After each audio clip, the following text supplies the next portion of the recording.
Alright, so I'm gonna get started in a couple minutes. Just need to finish setting up.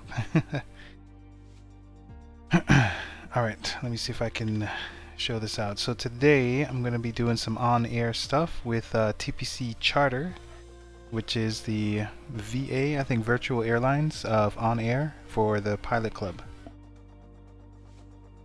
Let me see if I still have the aircraft that I have. I'm currently leasing a Turbo Arrow N11668 Romeo, and currently it is in 196 or I-96 is where it is.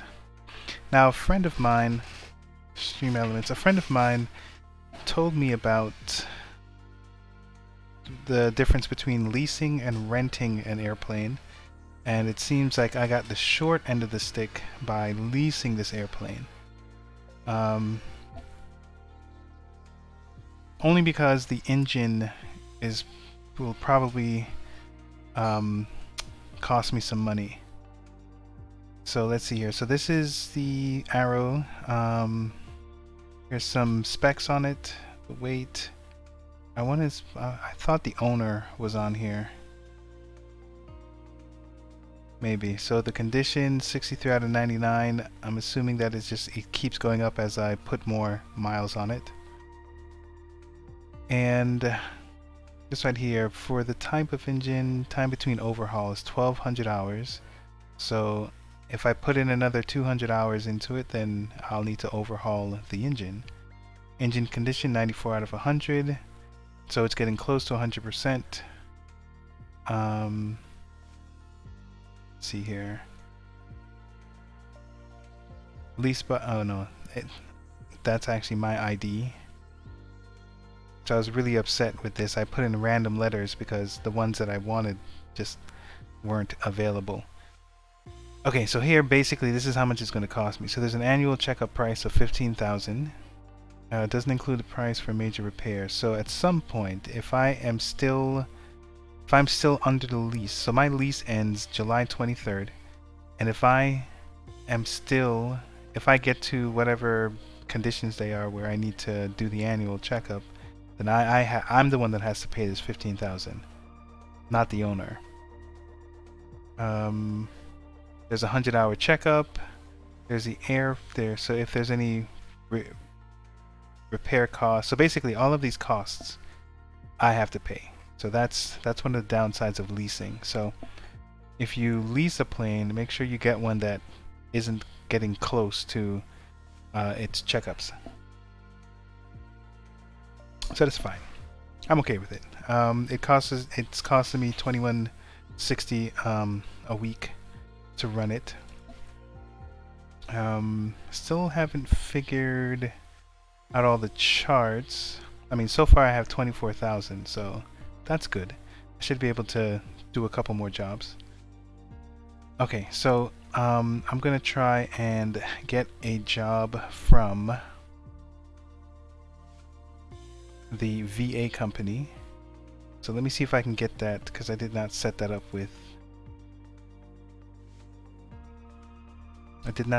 yet.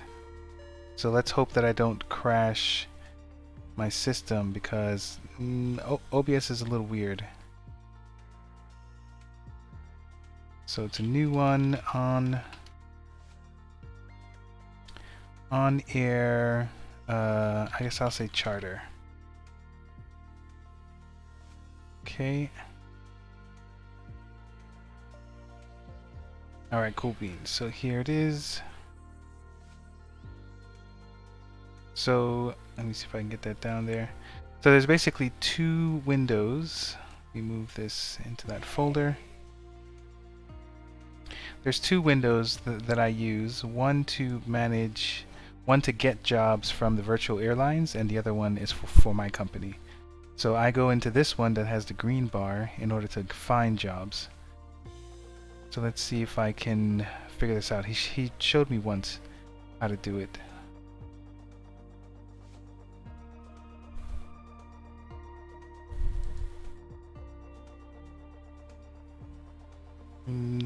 Aircraft, social, database.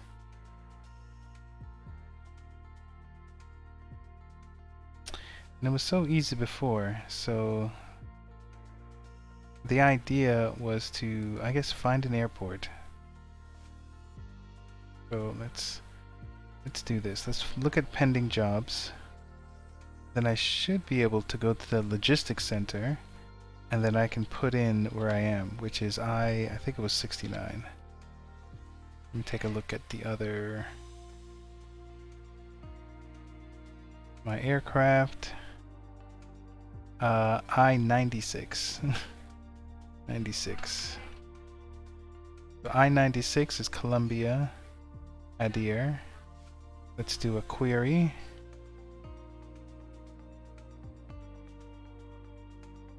Okay, so here are all the jobs I can do with from where I am.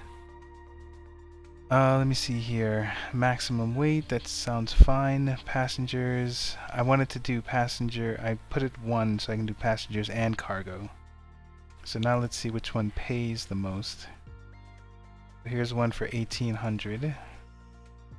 That is 45 nautical miles. Not terrible.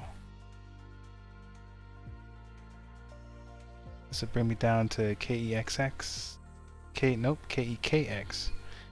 But it's fragile. I should be able to land fine. Let's see what it is. So it's glass. I'll be transferring glass.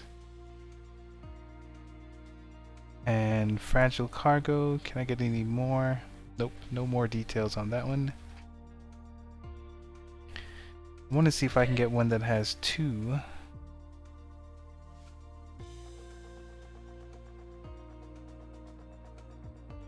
Well, I don't know. So actually, let's see what's going on here. Maybe I can take 2. I do like these sightseeing ones. That one's kind of far. No, that one's actually close. Where was the other one? Oh, it's in the opposite direction. Oh. Okay, and this one is 58. Why does this look closer? So this would be 1 passenger, which is 190 pounds, but this one, 617 pounds.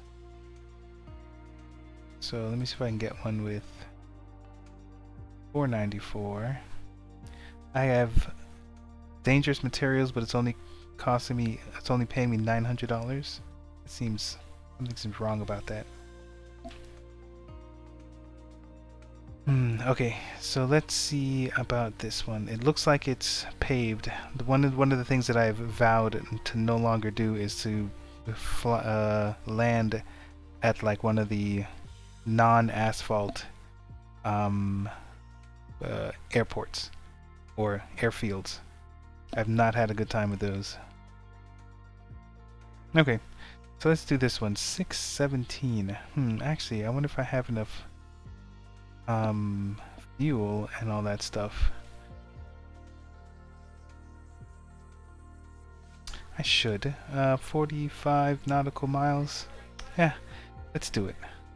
So I'm gonna go ahead and take this. So I got a notification that I'm taking that job. So now let me switch back to the other one. I'm gonna hide the charter. So here we have, let's go to my pending jobs. Alright, here we go.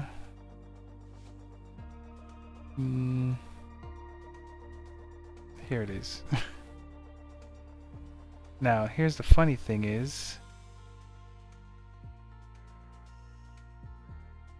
I don't see an option to take the job. Okay, there it is, to start it. So this one is provided by your VA, Virtual Airlines. And this has been assigned to me. I'm the dispatcher, Tabletop Airways. It's glass. And at this point I can check the FBO where I'm going to. Oh, there's a pop-up window, but it doesn't show you. So the airport that I'm at, really I'm just looking for the fuel prices. And the fuel where I'm at is $6.80 credits.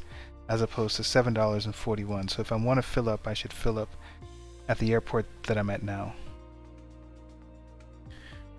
So I'm going to go ahead and start this flight.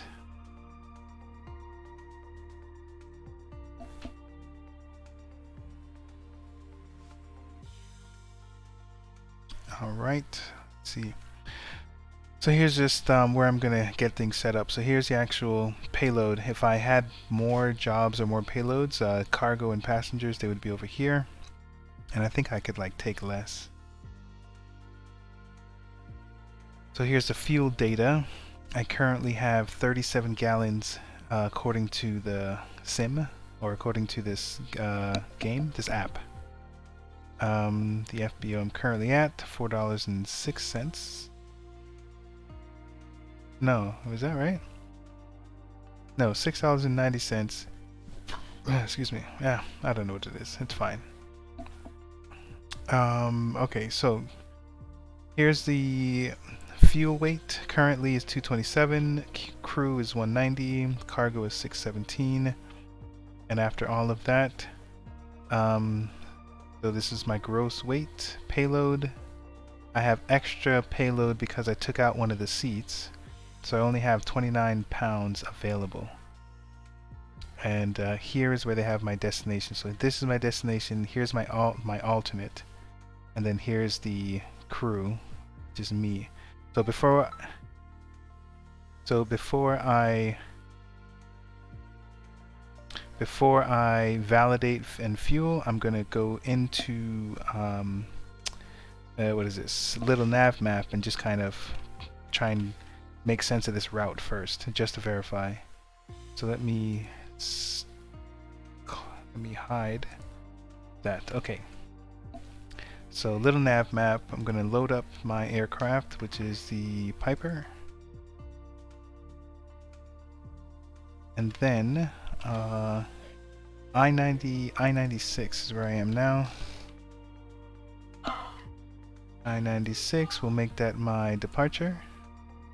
And I'm going to KEKX.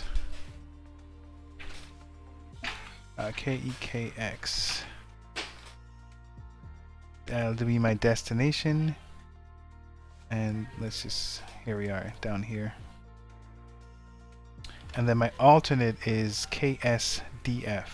So let's set that as well, KSDF. And the cool thing is I can set that as an alternate right here. Oh wait, I'm looking at the feedback to see. You guys don't get to see the drop-down menu. Yeah, okay. So when I right-clicked on this, a little menu did pop up, and I was able to see some options. So here's my departure, arrival, and my alternate.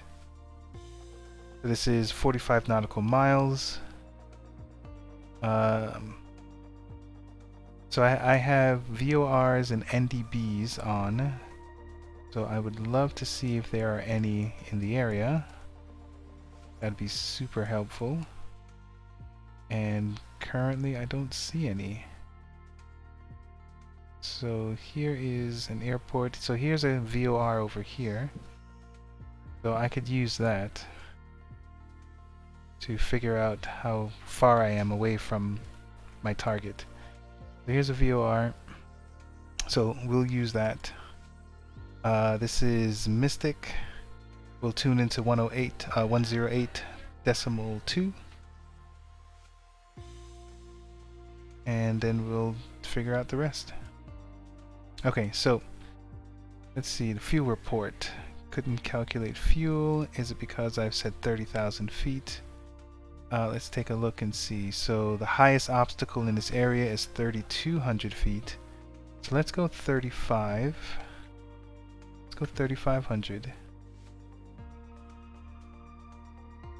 Just to be safe. For going west, we're supposed to go... I still haven't figured that out. I do have... Hold on. Let me take a look at my notes. There is glossary flight planning. So in flight planning, whenever you're headed west, you need to go westward. Your altitude should be even, so it should be even. So I'm headed in a westward direction, so it should be even plus 500. So 2,500 is not good enough, so 4,500. So 4,500. So here we are. This profile elevator, 2,000 feet, is the... Well, I don't know why it does that. Well, you know what? It's probably looking at the topography, and the topography doesn't have any issues. So this 3,200 could mean something, anything in this cell. Right now my topography is telling me at 2,000 feet I'm still pretty clear, so I could go 22,500 and still be fine.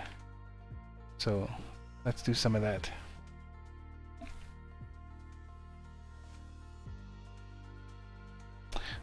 You know what? Hold on a minute.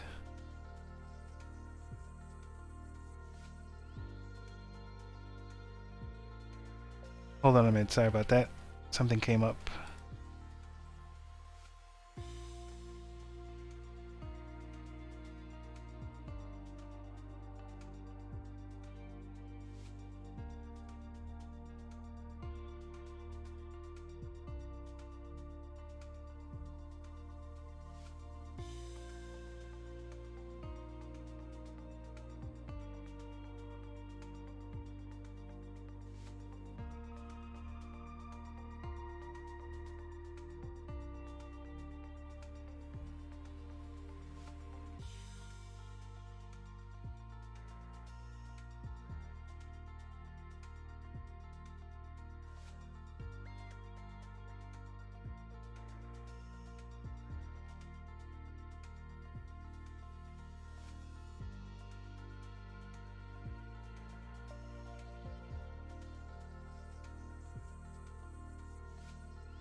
Alright, sorry about that. I had to take care of something, and now I'm back.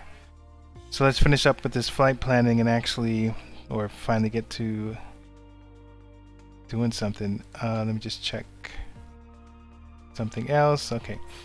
Alright, so where were we? Alright, so that's what I did. I hid this by accident. So we should be okay at 2500. We'll see. We'll make adjustments. It's fine. But so far, we'll need to figure out what our departure is from here. Should take us about 3.1 nautical miles to get to the 2500, and basically roughly 5.3 miles we should start descending. So here,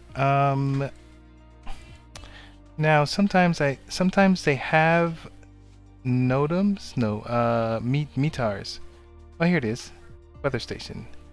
So here's the METAR for KEXX, which basically does not help me right now because it says 0. Now this other one, NOAA station, I don't know what that is yet. I'll have to look it up after this. It's giving me winds at 080, so that's coming from the east. So so this one would be 90. So here, so the wind is coming from this direction. So I should take 5. 05 should be where I'll land. So I'm gonna go ahead and figure out the procedure. Actually here. So over here, procedures. The arrival is 05. So I'm still trying to figure out RNAV and ILS with this particular plane.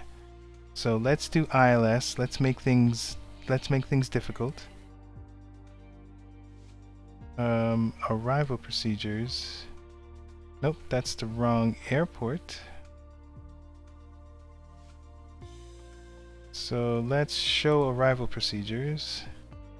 There we go. I only want to see, so we have a localizer, which is, I think, what I'm looking for. I don't know. Okay. So let's see what's going on here. So there's two potential things happening. I think the blue is a, what do they call that?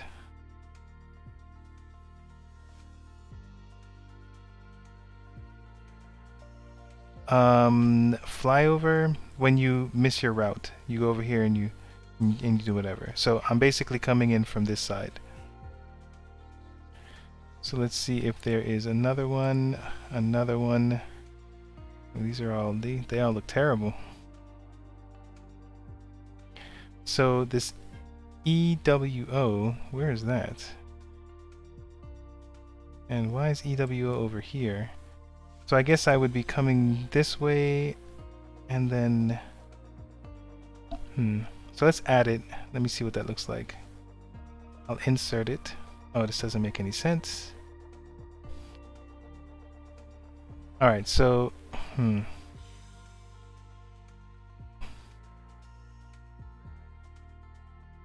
so, and then Rizzo. Okay, so I'm coming from this way.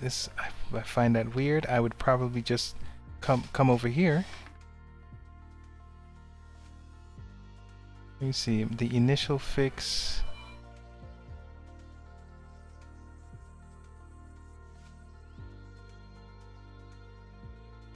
Alright. We'll follow this. We'll see what we can do here. So here I need to be at 2,500 feet. No. Whoop, is that right? I mean, I'm already at 2,500, so I can just probably stay there and then hopefully just come in. So we'll see how that works. We'll see how it works out. Alright, so let me see here. Can I calculate elevation? What is this error? At or above 4,000. So I guess, do I need to make my trip 4,000? Maybe? And let me see if that changes anything. Yeah, so now they can do their calculations because I'm at the proper altitude. Okay, so we'll make it 4,500. I don't think it's a big deal. Oh, look at that. That's cute. Now VATSIM has the same weather information. 080. All right, cool. All right, so that's roughly the plan. Let's go ahead and see what we can do. Let me see here. Do I need to make any references? Yes. So let's go back. Let me unhide the economy stuff. Okay, so now I need to, what I like to do is I like to fill up the plane using this screen first and then validate. So let us get into the aircraft. Let me find what screen it's on. And we're gonna go for I-96 Columbia.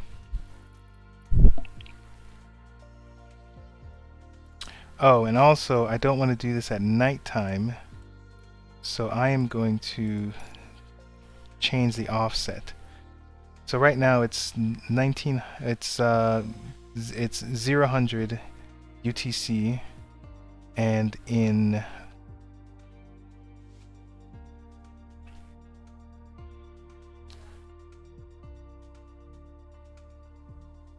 VATS, nope, not VATSIM, OnAir Manager, I need to change my,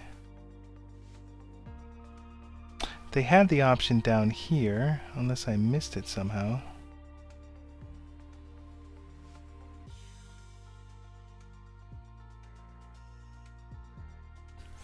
I think maybe it's after I validate. So let's validate. It's doing stuff.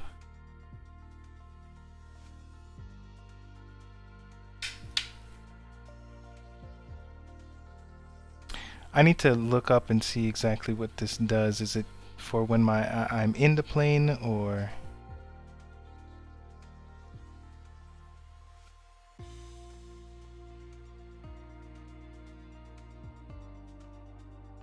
so right now it's doing some calculations, not really sure what those calculations are for.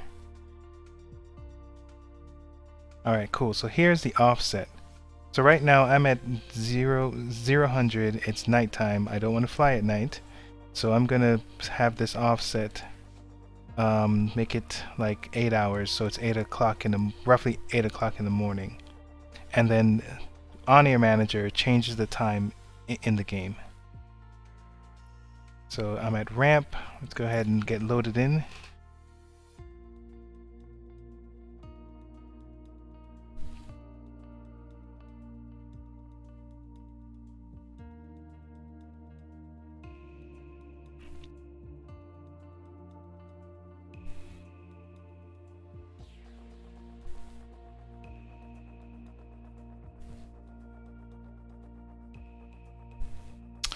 Darn it, I forgot to set my registration number, which is the reason why I chose this livery, because I wanted to set the registration number. So I'm gonna have to back out.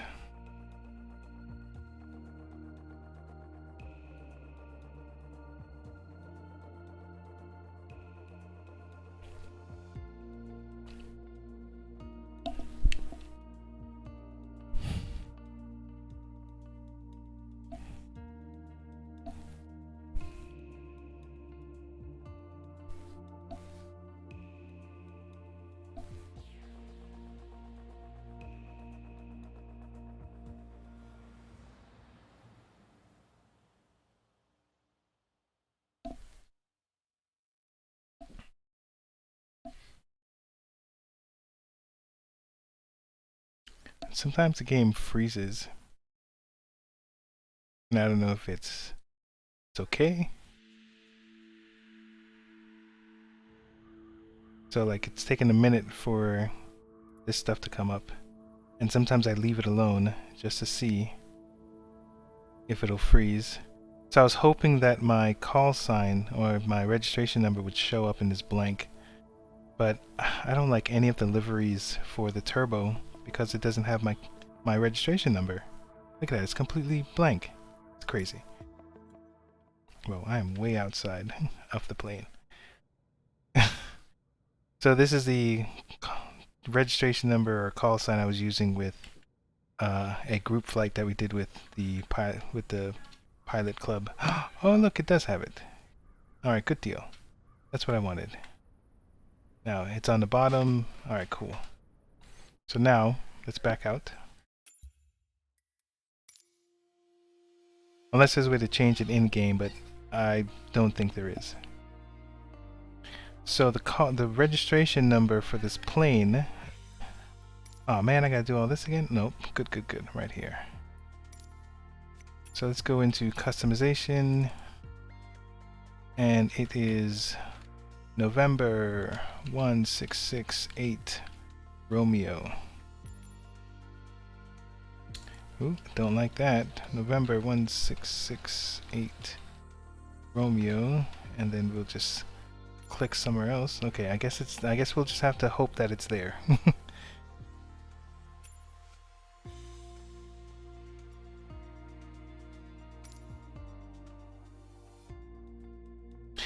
So I'm hoping that there's some caching in this game and that it will load whatever it already loaded.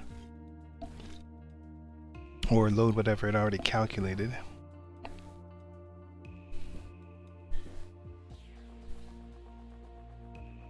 Let's see if my VAT sim stuff is there. Doesn't look like it's showing up.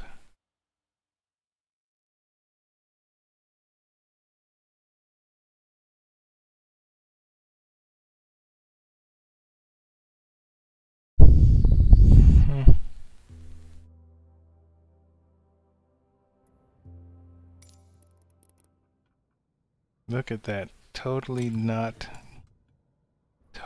my plane. How in the world? Alright, man. Let's try this again. Can we do it here?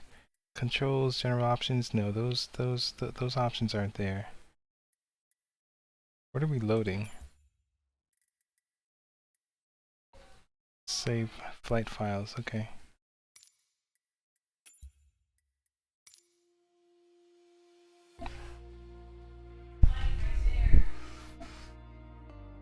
I'm gonna back out one more. Let's do this in the profiles. Or not in the profiles. Where can I do this? Is this in options? I think it's in options. No. Thought I could do this outside of that.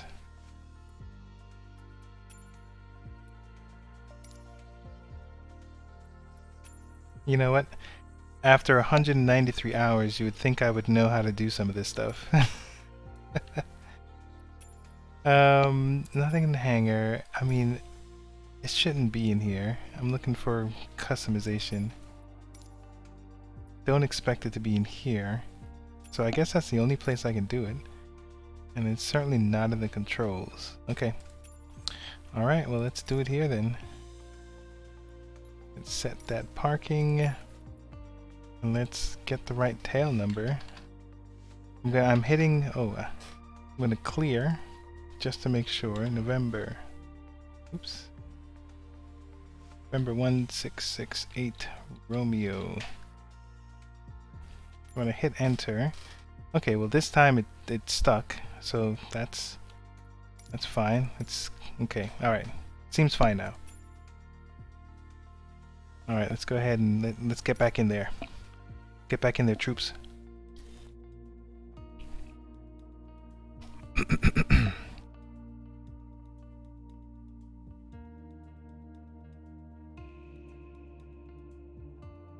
I mean, at some point, we're going to fly. I promise you.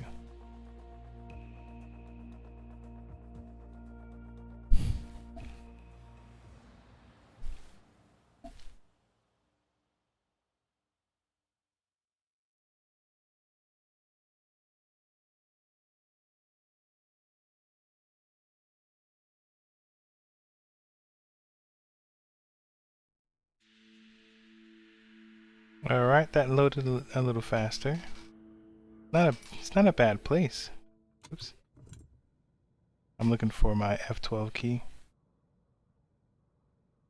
Oh my god, look at this. This is not working out today. All stars. You know what? We're we're we're gonna leave it. I don't have time for this. Oh, that's a nice little Kodiak. I see more Kodiaks than other planes. That was the setting. And I thought I set it for it to be traffic, to be more. Apparently, I did not. Apparently, it got reset. So I wanted lots of airplane density. I wanted ground. I wanted more workers. I wanted this place to come alive. That's what I want. So let's see. And I wanted different. Yeah, that was an option too. That you had different types of planes. It wasn't just let's see here. Ship, road, leisurely boats. This, we use generic planes AI traffic. So no, do not use generic planes. Use generic planes on multiplayer. No. Okay. Cool. So this should give me adjust if AI traffic will only use generic and optimized aircraft models to reduce memory. No. You're going to max out my memory and give me the variety that I'm looking for.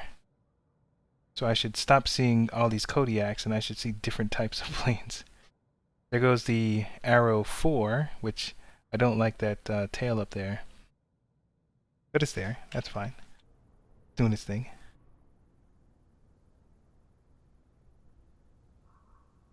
And that should have been an indication to me that something was wrong because I kept seeing Kodiaks. So I guess that's one thing. Kodiaks seem to be like a very optimized plane because it just kept showing up all the time. Okay. So that's where we are. Let me see here. Let's run through our checklist here.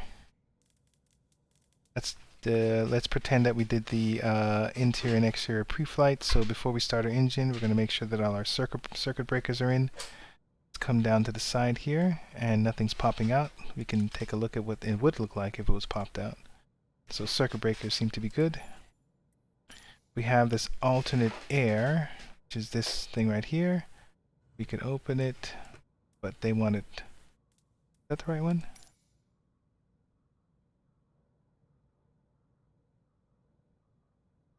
I don't think it'll show me because I have the track IR on. Alternate air. I thought that was the alternate air. I mean, it says alt. Yes, alternate air. I guess it confused me because it said off instead of closed. I guess that means the same thing. Prop lever. Let's go ahead and get things set up here. So prop is the blue one. That's all the way up.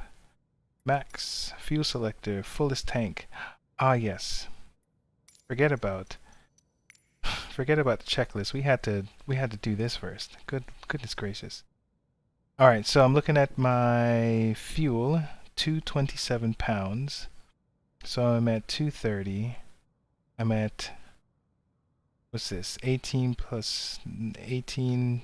18 times 2 is 36. So let me take a look at little nav map, and it's assuming that it'll take me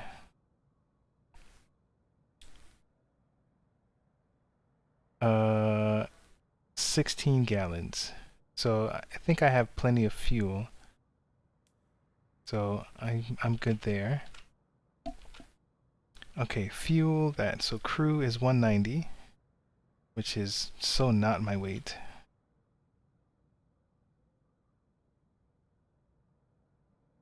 So this is 190. There's only one other person. There's one person, which is me. Crew. So cargo is 617. So this luggage can only hold 200. So let's go with 200.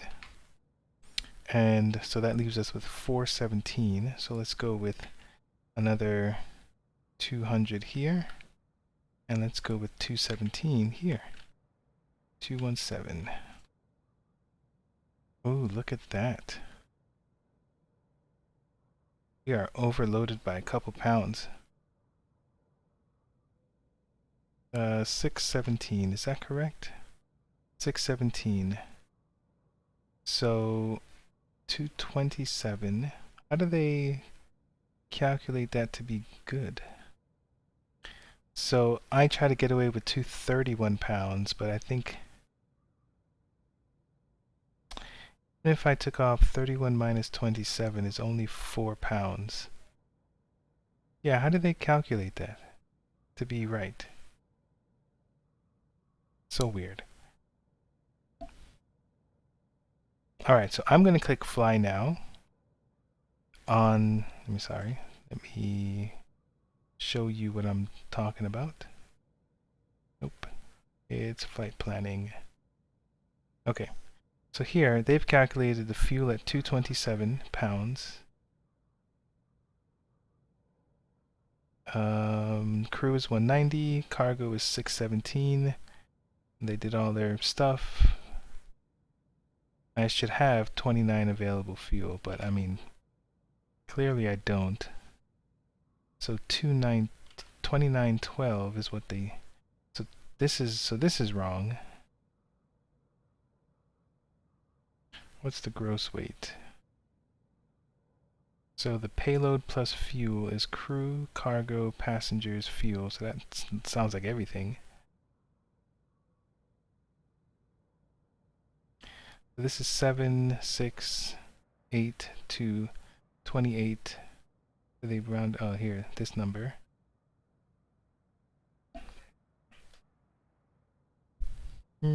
Okay, so some things are off. I'll have to make an adjustment. Okay, so I'm gonna click fly now, and let's see what it does. It should change my time. Let me close this out. It should. Doesn't look like it did, but it also doesn't look like I'm flying at night, so I think we're okay. Now, according to their conditions, everything seems to be fine. So here we have 8:27. Is there a way to check the time? Do we have a clock? I don't know if I ever looked for a clock. That's not a clock. Oh, I think there's a clock here. I gotta turn it on. Alright, so let's see if we can reconcile what we have. So I'm opening up the fuel, and they have,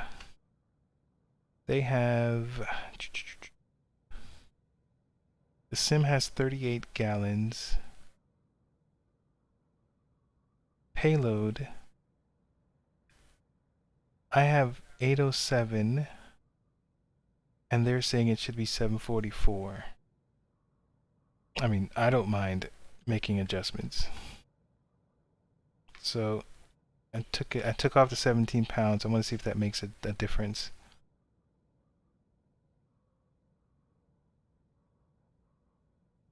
Yeah, so they're saying I should.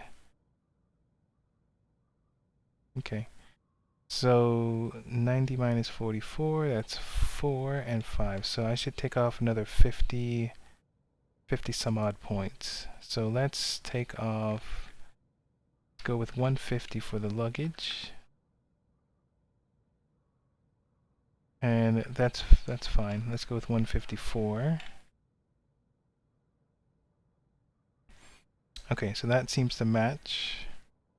The model, that's fine. Settings, that's fine. That's fine. Okay, cool. So I'm set, and I can do start tracking. Oh, that's when it does it. Oh, but I don't like this. I don't want to fly at night. Do I not know how this works?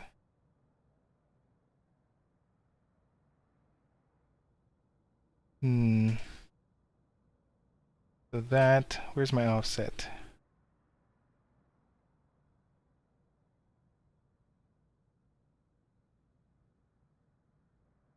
So can I pause? I want to pause. Set automatically. Auto set. Oh, you know what? I messed up. This is Zulu time. And just because, and I need to, so it's 4 a.m. in the morning. Crap. I don't want to abort the flight. 4 a.m. I mean, I guess.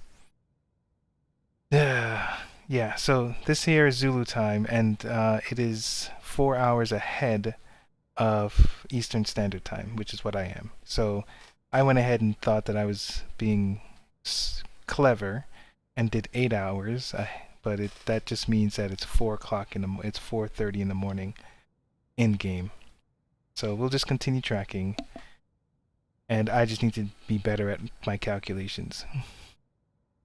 All right, so everything's off, and it's night, and it's dark, and I'm afraid. Can't see anything. I mean, the stars are nice, though. All right. Oh, you can't see that because I didn't show you. Let's get back into full screen. There we go. Just adjust my neck. Okay, so let's continue on with this checklist now that we have things right. Fuel selector, fullest tank. So let's take a look at our tanks. You can get out of the way for a minute. So these are the tanks here. We don't know because there's nothing on. So let's turn on our battery. Good deal. 2020. This is right tank, left tank, so we'll just work with the tank that we got going. Let's turn on the alternator. I was wondering, yeah, this amps is when it starts. Okay. Okay, cool. So the 4 engine is good. Let's go ahead and start the engine. We're doing a warm. Let's just go ahead and get this throttle up about a quarter. Batteries on. Alternators on. We have the beacon light. I have hardware, so I'm going to set that. Beacon. They want those nav lights. Alright. So let me check outside. The nav lights aren't on just yet. I'll need to. They'll come on. Actually, they come on when I turn on the panel. So if I put that on, you should see the nav lights. Actually, have they? There they are. Have they been on the whole time? Let me turn off the. Yep. So when I turn on the lights, then it'll come on. Okay. So nav lights are on. Pitot heat. Let's go ahead and flip that switch. Let's get that fuel pump going. Now my hardware only does the high, and this one has a high and a low, so we'll do the low manually. Let's set that mixture to lean, which is right now. Clear prop. We'll stick our head out and say, whoop, clear prop. If anyone didn't clear the prop, it's on them. So the engine start, we're going to start the engine and then we're going to immediately give it mixture. So here is the magnetos.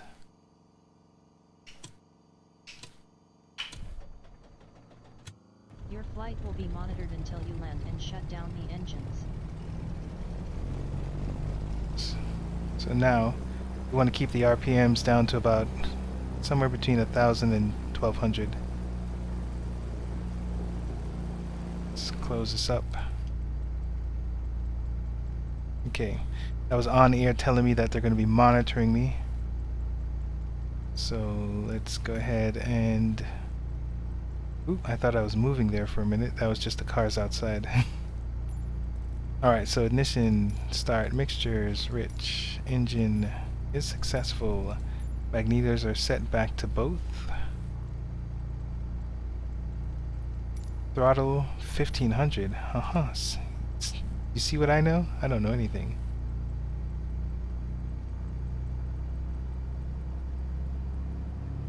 So this thing like gradually starts getting higher and higher.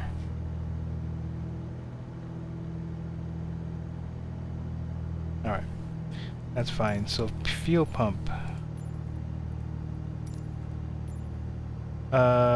Still set to low. Haven't changed it. Let's go ahead and check the oil pressure, see that it's in green. So let's go ahead and check our oil pressure. We have oil temp, oil pressure, it's in the green. We're good. So engine, why is there 31 steps? That doesn't sound right. Oh, that's because of the cold. Alright, so landing lights, because we only have one set of lights. We don't have taxi lights, we just have landing. Avionics is on. Let's go ahead and turn the switch. Oh, interesting. How do I turn this on? I usually don't have the this map.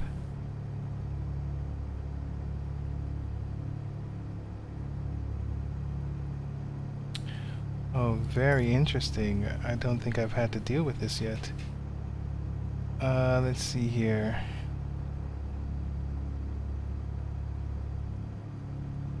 So I'll figure that out, but right now I'll just do a little bit of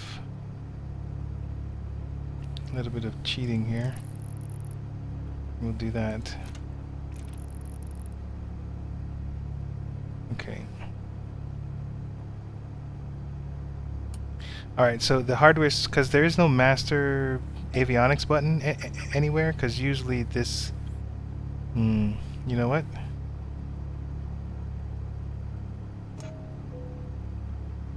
Let me go back to the original setup. So this is the original setup. So there is no avionics. You do, in order to turn your comms on, you would need to turn it on like that. So this is off, this is on. Here's your nav, it's off. Oops, oops.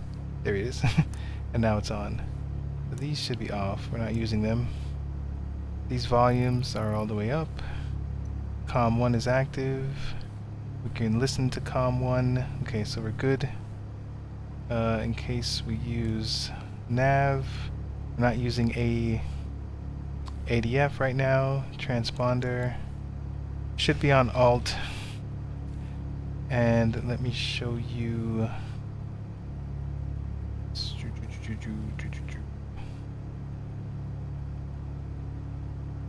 I'm trying to remember what my shortcut keys are. Alright, so let's go to... I want to show you vPilot. I'm looking for my OBS. Okay, so I was hiding vPilot. There you are. There you are, vPilot. Okay, so let's go ahead and get connected.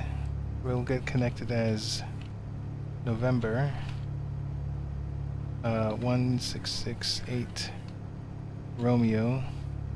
The plane we're running is not a CC-19. It is a P.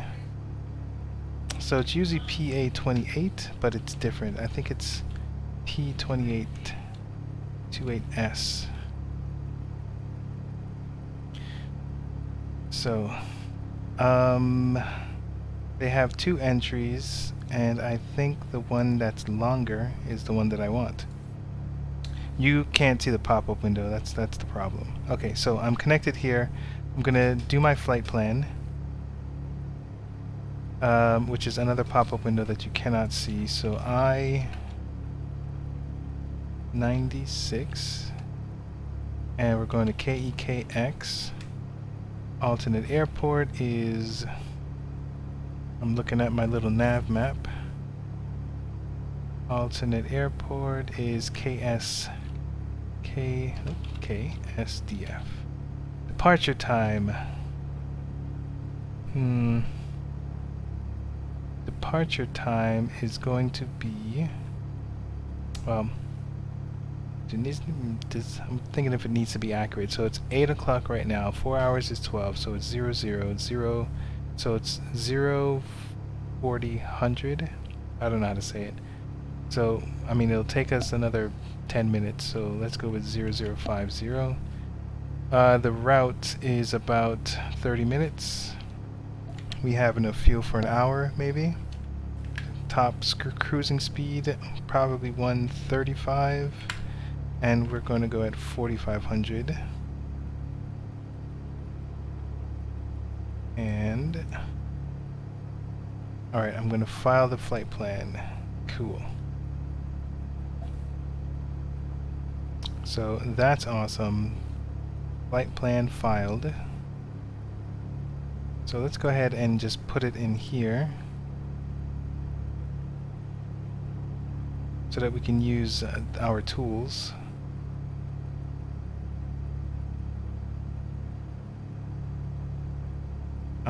I-96 KEKX 0050, so 26 minutes, so forth and so on. And we're going to go at 04500. Alright, cool. So that's there. So we can use this now to kind of help us out. We have this VOR, so let's go ahead and get this Mystic VOR set up. So that is... Alright, so this remember, this browser is my pretend tablet that I have in the plane with me. So 108.2. Let's go ahead and set our nav1 108.2. Alright, cool. Let me turn on the audio just to see if we pick up that Morse code right now. Doesn't sound like it. We might pick it up when we get in the air. Now just to make sure we're on nav and not GPS. We are nav 1. Yep.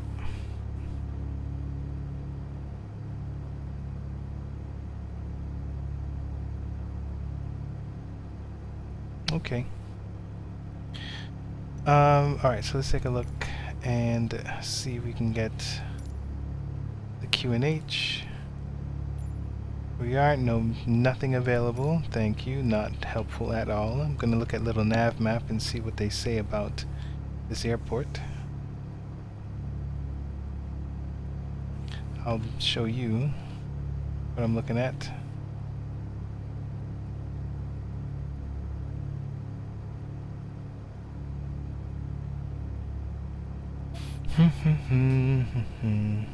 Alright, so that's where I am.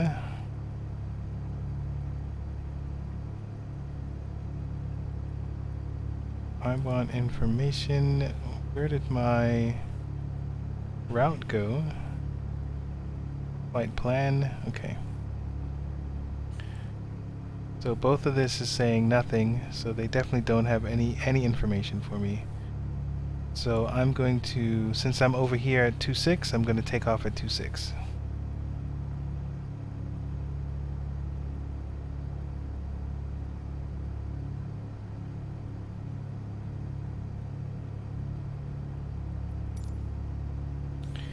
Alright, cool.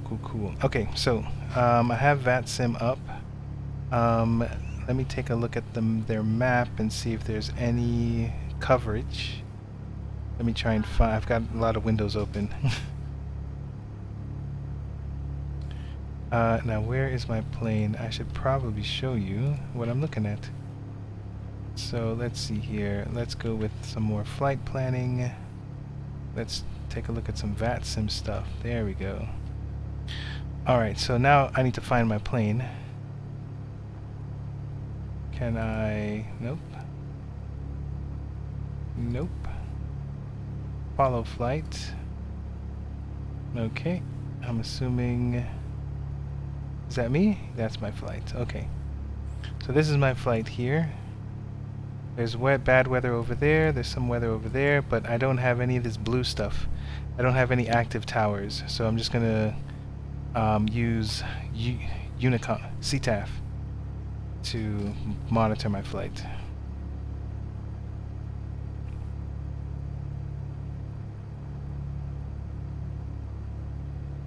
Okay, so what I want to take note of is 334. That's basically the direction that I should be going into. So I'm gonna set my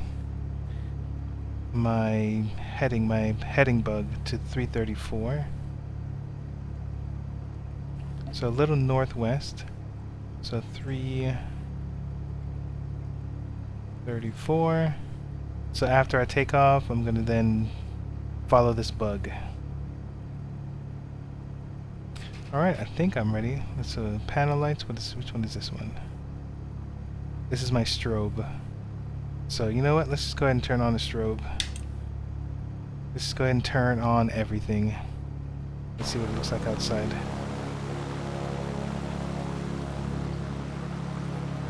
So in all honesty, I can't even see the runway, so this is why I don't like flying at night.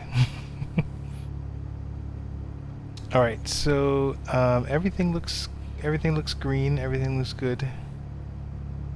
Go ahead and there's the time. Oh, it's 3:43 in the morning? Oh boy. I done messed up. Okay. So everything is good. Let's try and make it to the airway. So I need to look at nav map sometimes. So this is Columbia traffic, and I'm taking off on runway 26. Oh look, the thing popped up. Columbia traffic, Piper November 1668 Romeo, taxiing to runway 26. 26, okay. Now that is right behind me. Let's see if I could do this without getting anybody hurt or running into any trucks.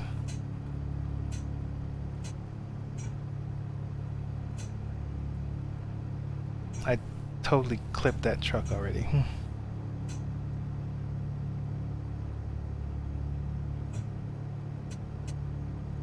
So I'm trying to follow the yellow line, and I feel like I'm already going too far. I'm going past 26 at this point. So I'm gonna turn this around. Whoa, feels like it's way too fast. Doesn't feel realistic at all. Just check my little nav map, and yes, I was way too far. I was on my way down to the other end. There we go. Let's go to the left. Oops, let's not pass that. This is runway 26, Columbia traffic, Piper November 1668 Romeo, ready for takeoff, runway 26, Columbia traffic. Alright, so let's pull up. Oh no, that's not right. I did it in the opposite. So let's pull up one flap. What is the takeoff procedure? So we did taxiing. Avionics are on, radios are set, transponder is set to mode C, altimeter settings set as best it can be, header, sure, all that looks good. Ground check, skipping this. This is before takeoff. Strobe landing auxiliary boost is off, so that's my fuel pump. Let's turn that off. Fuel selector. Right, that's what I wanted to do. With this, I want to change this we'll change it every 15 minutes since this flight's only 30 minutes. Mixture and prop rich. I got my flaps set. Trim, yeah, that's what I don't do sometimes. So let's set this to neutral. Okay. So the checklist has its points. Take off. So 70 is my rotation.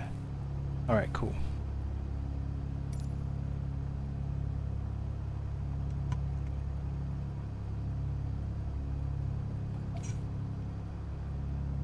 mean, I don't see any other planes.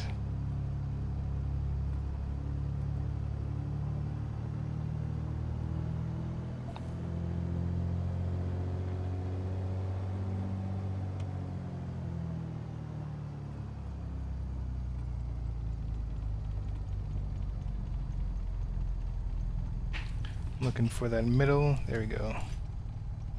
Alright, so things are going to go pretty fast here. We're going to get this bad boy up to the right speed, take off the parking brakes, and hopefully we'll get to 70 before we get to the end of the runway. So let's actually start this. Making sure that my manifold pressure doesn't go past 41 because it'll break the engine.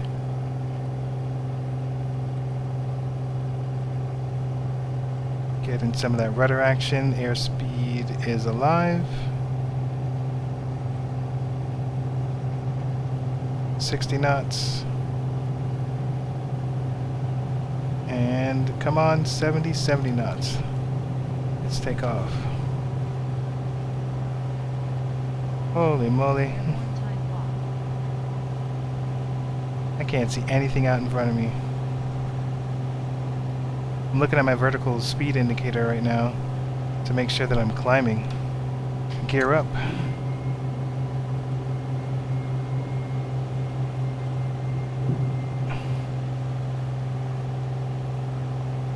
Yeah, this is bad. I can't see anything. I'm using my instruments right now. Let me put my flaps up.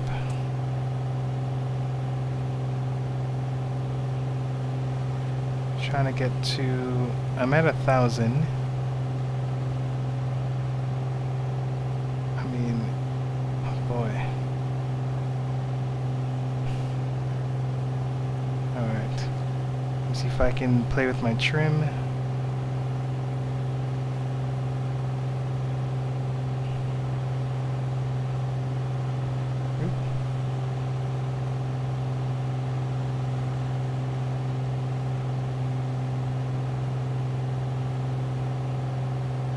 So right now I'm using a lot of my instruments to figure out what my orientation is.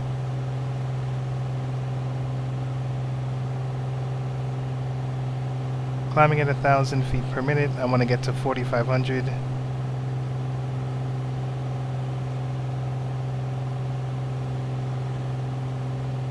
I'm going to turn off my landing lights.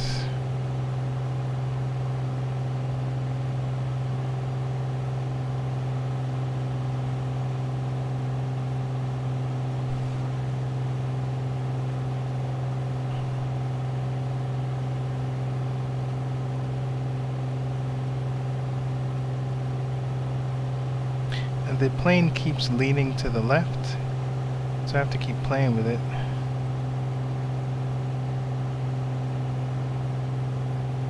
I don't fully understand the rudder trim, so I'm not gonna play around with that right now. Well, I mean, I could. Let me see if it keeps leaning to the left. Yeah, keeps leaning to the left still. Alright, so the rudder trim is down here, so if I put it in a positive direction, I'm assuming it's right. It's pushing it to the right, so let's see.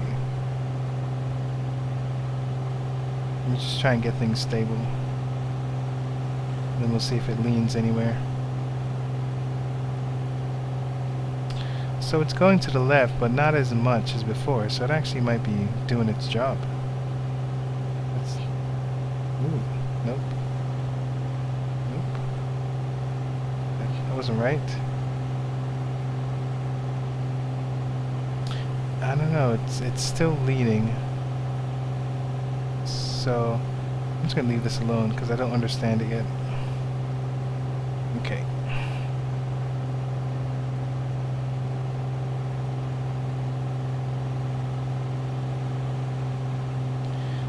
So this is a 30-minute flight. We're 4 minutes into it.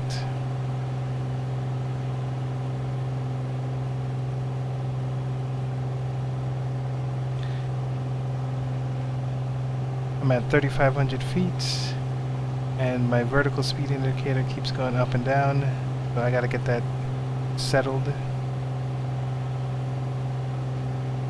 So I think what I'm gonna do is put on the autopilot and the heading indicator.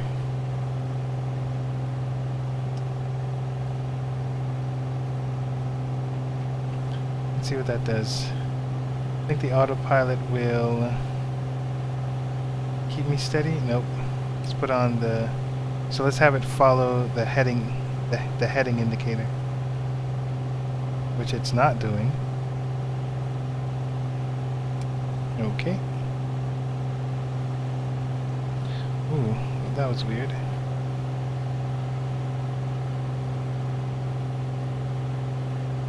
So something's up with my. Something just went awry. Okay.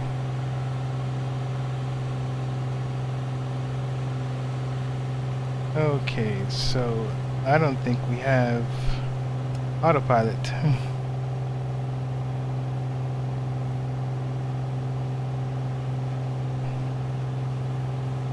Oh, that was interesting. So let me see. I just heard something, some noises. I don't know if there's any messages.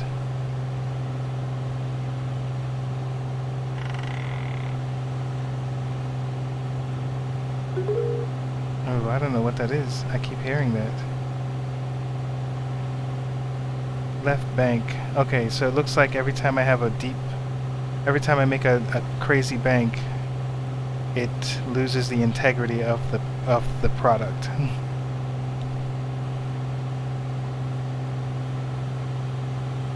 Okay.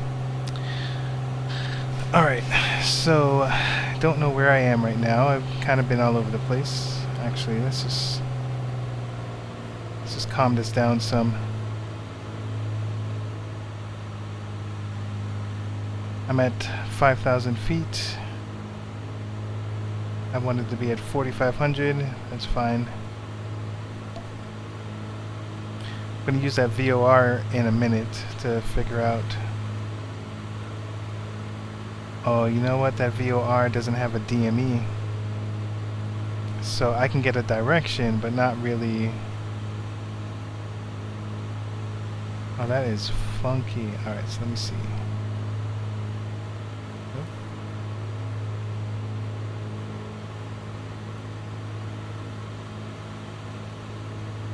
So I'm trying to play with this OBS, this thing over here, while keeping my altitude under control.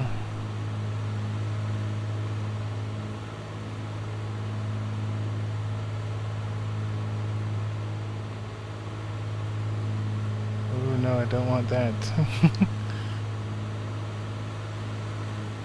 If I had some passengers, they would be totally afraid right now. Okay, so 318 is the direction that I definitely want to go. I just don't know how far it is away from me, because I don't think that... let me see here.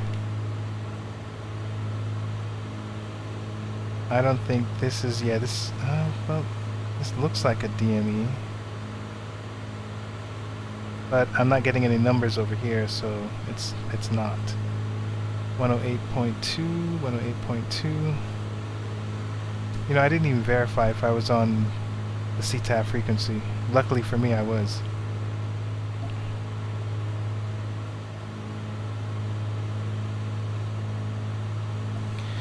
Alright, so I guess we gotta go by time.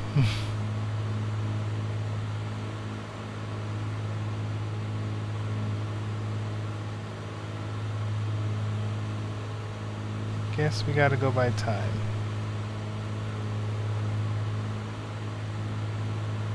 Okay, so where are we? We are 5,000 feet in the air.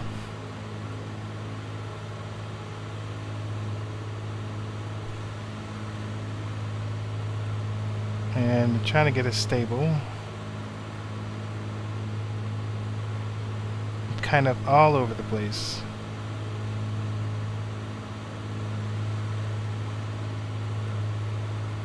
So this vertical speed indicator, I gotta get it down a little bit.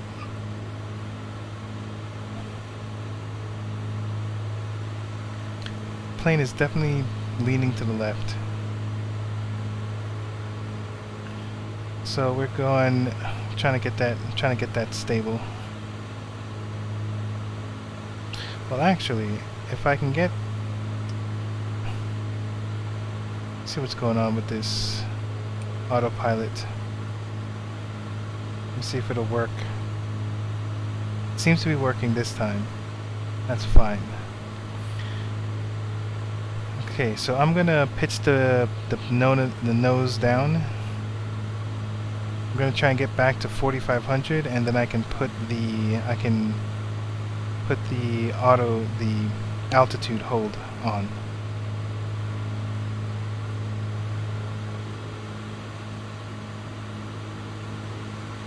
Minutes into the flight.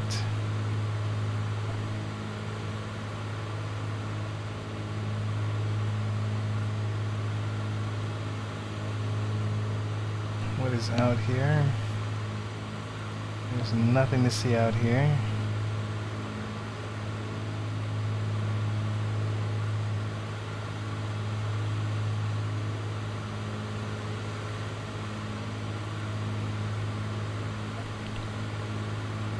Alright, so we have, I want to try and get to, should have just stayed at 500 feet per minute.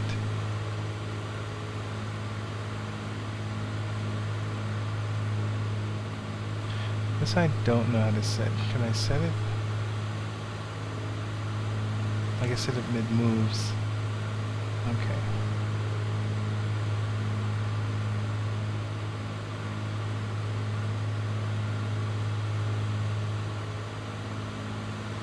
Working on that pitch.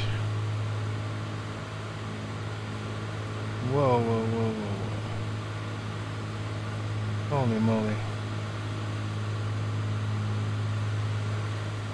So I'm gonna set the altitude hold. Let's see if that does anything.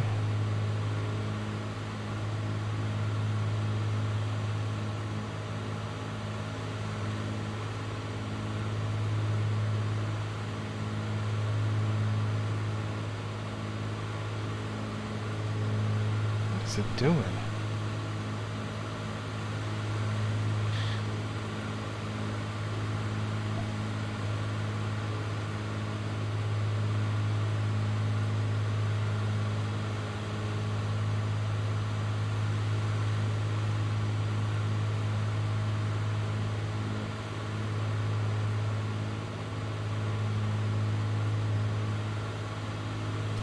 Maybe the altitude button isn't set. Yeah, it's not set. I don't have it set to the right hardware button. Okay.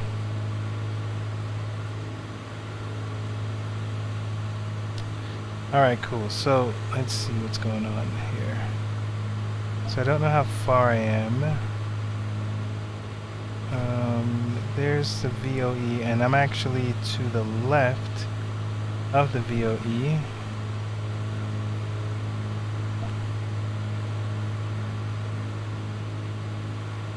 So here's a VOE, I'm on the left, which makes sense. Oh look, there's another one that's super close. And it has a DME on it, so that gives me better stuff. 110.8. 110.8.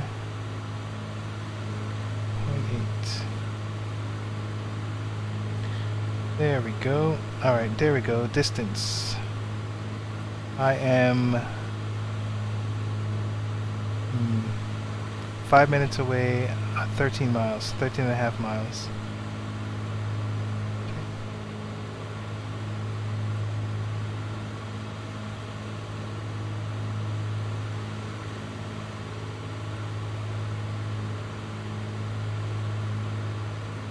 Thing's kind of cool because as you change this, it changes this. So, do I want to go? So I think I'm still okay with going this way because it's over here on our right and we need to be on the left. So right now it's on our right and we need to be on the left. So I think we're still good. So 13, so now we're 10, 11 nautical miles out. So this is Addington. We're inbound runway 05. So 11 miles out. Let's guess. Well, no, this is actually... Ooh, I forgot how much this is. I think this is 1 nautical mile. So 1, 2, 3, 4, 5, 6, 7. No, this was 10. Nope. You know what? I forgot. I forgot what these are. It would help because I would know roughly how many nautical miles I was away from it. Okay. So let's just figure it out. Let's go ahead and switch.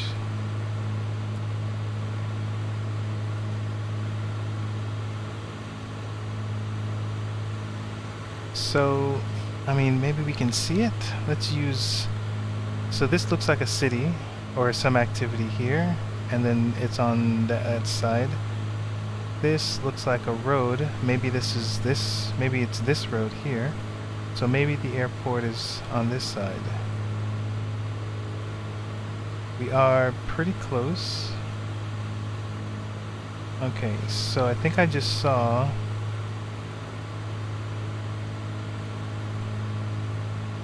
Nope, I thought I saw like a runway light, but I did not.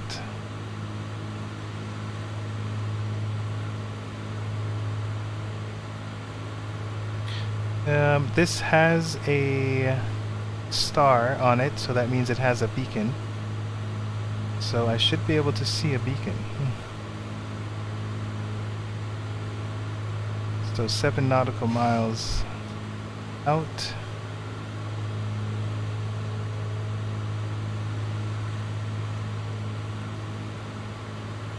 So if anything, this area over here might be where it is. So this looks like a runway. This looks like a, yeah. So let's so that's where we're going. Let me see if we can get weather from that area. METAR.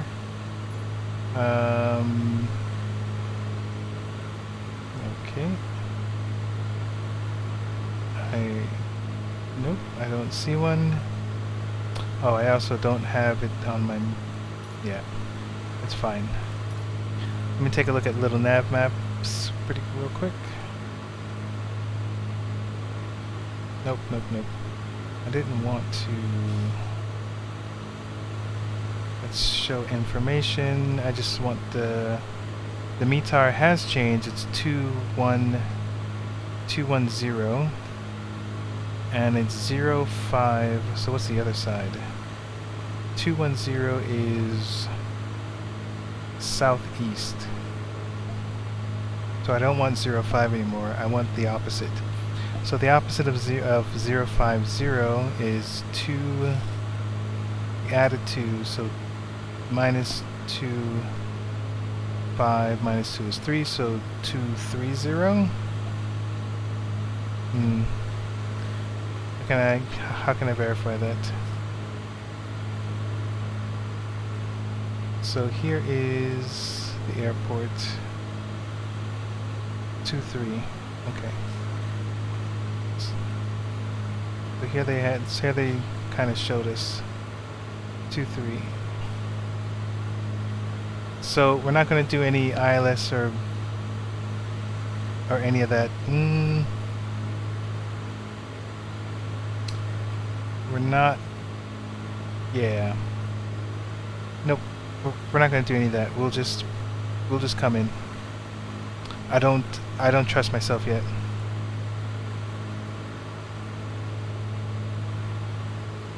Alright, so the name of this airport is Addington. Runway 23. Addington traffic, Piper, November 1668 Romeo, inbound runway 23, Addington traffic. So I'm going to assume that Addington is over here. There's looks like another airport. Let me see if there's one on the map. There is one on the map, so yeah. Okay. So let's figure out how we're going to come in here. So I'm following nav, so 23 is this way. I'll have to check that at some point.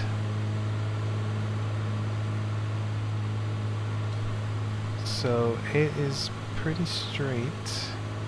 So I'll need to cross and then come back. So I'm going to stay on this path so I can have like a decent glide slope back. So let's start descending 500 feet.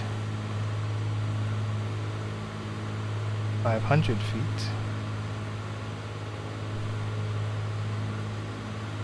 I tell you, man, the thing is so temperamental.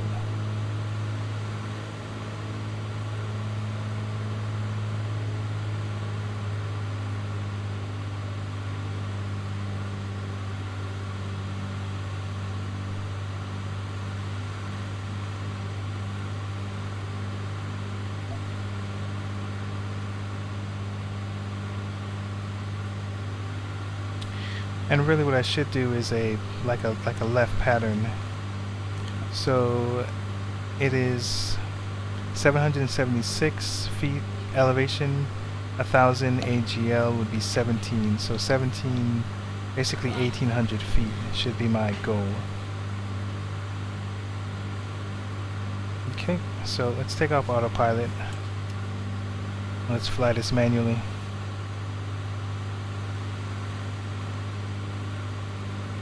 So I'm looking for 1800. I'm going to fly left pattern in order to come into the runway properly, since I'm not using RNAV or a localizer.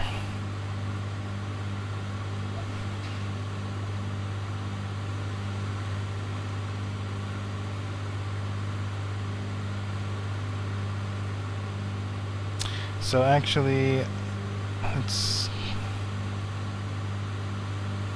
coming on the down leg, so I'll need to intercept it at a 45 degree.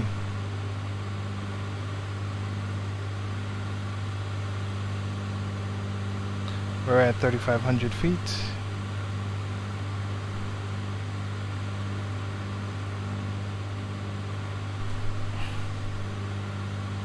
Okay, we need to continue to descend.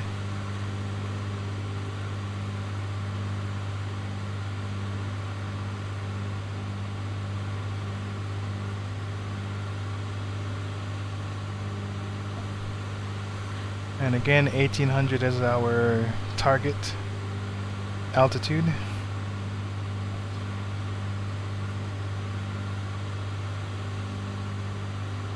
Trying to keep an eye on the descent, keep it roughly between 500 and 1,000 feet per minute.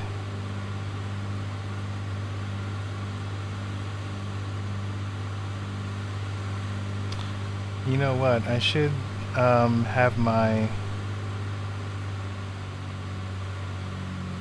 have my landing gear down at this point.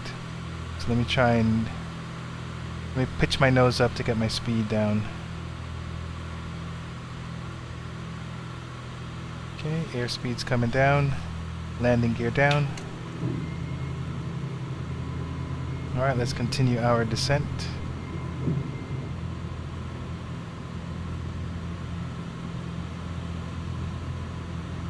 Let's put one flap up. Keep this controlled, or try to keep this controlled.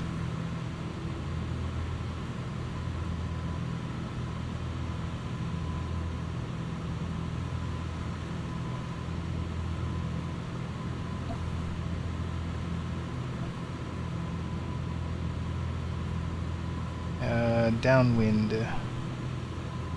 Oh, what was the name of this airport again? Something like Addington. Yeah, Addington. Addington Field. Addington traffic, Piper November 1668 Romeo, inbound, downwind, runway 23, Addington traffic. So I'm at about 2,200 feet right now.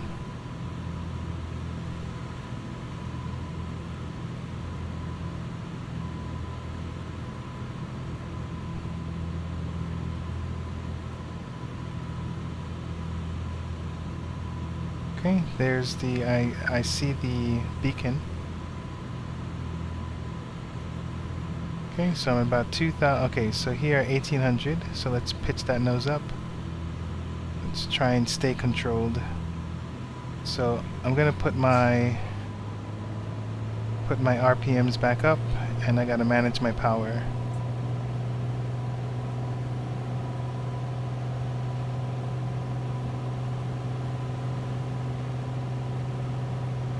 And even though there's a lot of noise, if you look at my speed, it's still going down.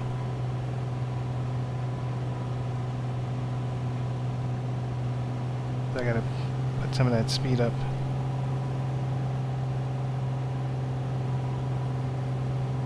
I'm gonna put my landing lights on.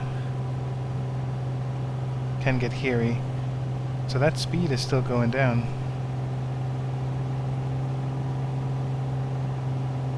There we go. Seems stable now. Okay. Addington traffic, Piper November 1668 Romeo, turning base, runway 23, Addington traffic. Alright, so let's go ahead.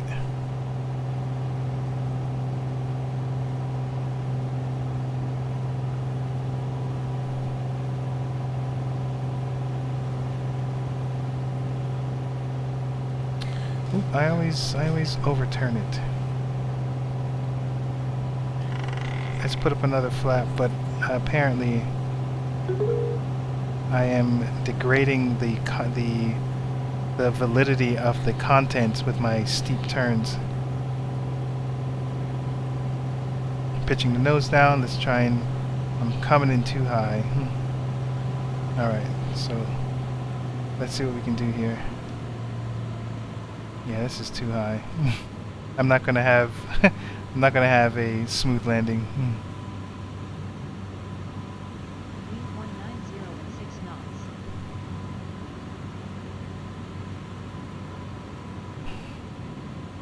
I know that does not look good. Let me put those flaps up.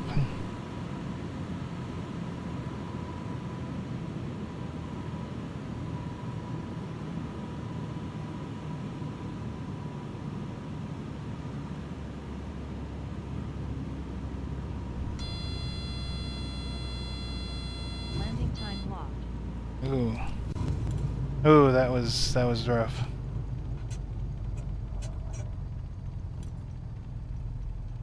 Put the flaps down. Get some power back in here. Look for those yellow lines, which I think I missed. Telling you, man. I am not a fan. Not a fan of night flying. Well, maybe if I had more lights, but I don't. Okay, there you go.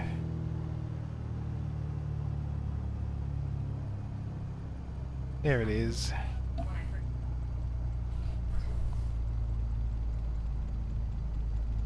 Let's wait till we get off. Okay. Addington traffic, Piper November 1668 Romeo, cleared runway, Addington traffic. Okay, let's find ourselves somewhere to park.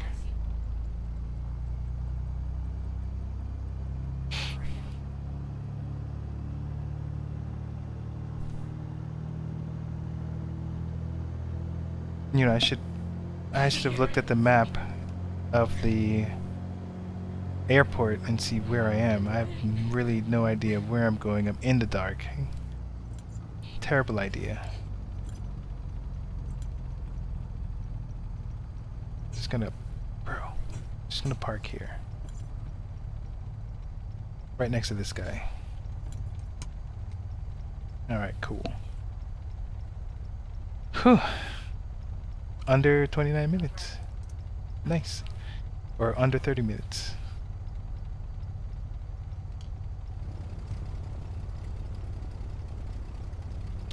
Alright, so let's turn off our lights because we get dinged for that. Turning off the panel lights. Pitot. Avionics switch doesn't do anything. Turn off the magnetos. Engine off, time locked. And I'm going to turn off the propeller and the mixture. Alright, cool. So the plane's off. Batteries are still on. So let's kill the batteries for a minute. We're going to continue because we're hardcore like that. Alright, so let's take a look and see what happened here. Or let's see how OnAir rated everything. Alright, good deal. So your flight has been monitored. Okay. So that is correct. Engine, yes. All that's fine. Times, thank you. Experience points, 26, including 16 bonus hours. I don't know what to make of that. Level 3, valid flight. Show flight record. Operations at arrival. Okay, so fragile payload. I got paid 1,700, so I think that's okay. Oh, here it is. Reputation negative. So it didn't like that I stalled. That earlier on in the flight, the stalling horn went on. So I banked, but I excess of 46 degrees. It didn't like that. Comfort, so safety, aircraft handling, night, failure. Okay, yes. Airframe, that's all regular. This is all regular stuff. So I got negative because of those things. Now oh, you know what? Oh man, I had the wrong thing showing. You're looking at something else, and I'm looking at something else. So about this, let's go ahead and review this flight, because really what I'm interested in is this landing. Ooh, that landing was bad. Negative 433. So let's take a look and see here. This is where I went all crazy. First, I didn't know where I was, to be honest.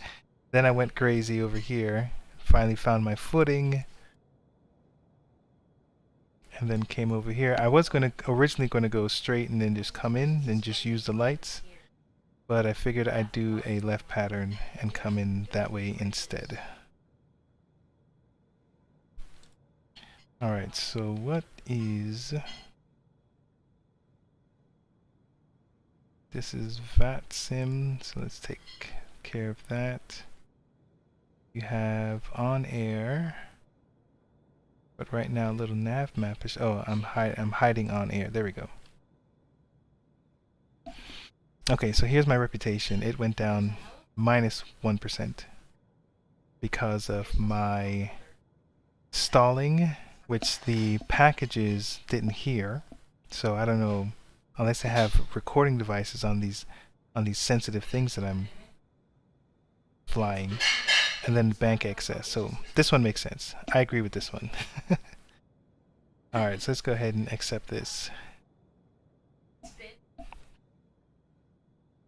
Alright, good deal. So the good thing is I'm still in the positive. That's a good thing. Here we are. So yeah, so this is what I wanted to see. So the VA, they pay for delivered cargoes, job finish. Excuse me. So did I get... I mean, I believe I got paid. Let's take out this income statement. So I did a cargo. Here's expenses. Aircraft renting. Cargo, nope, landing and parking. Cargo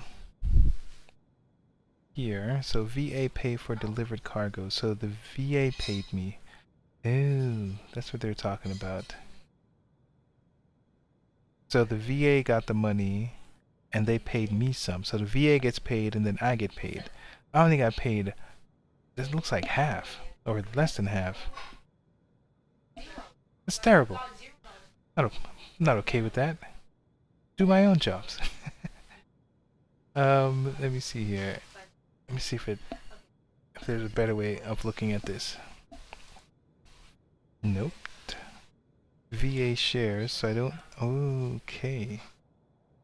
So if I can add money, if I can, maybe I can start making money.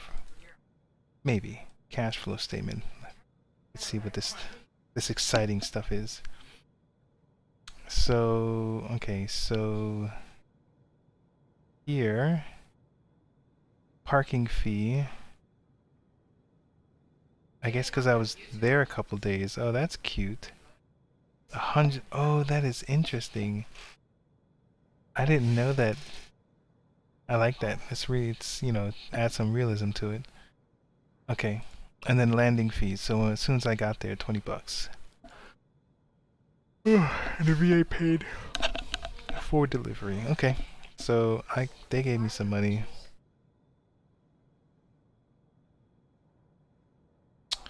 So let me take a look and see what my own flights from this place.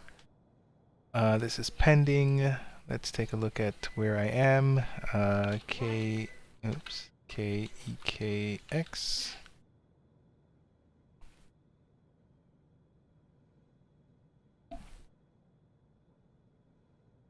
Let's see what the biggest one is. 1600.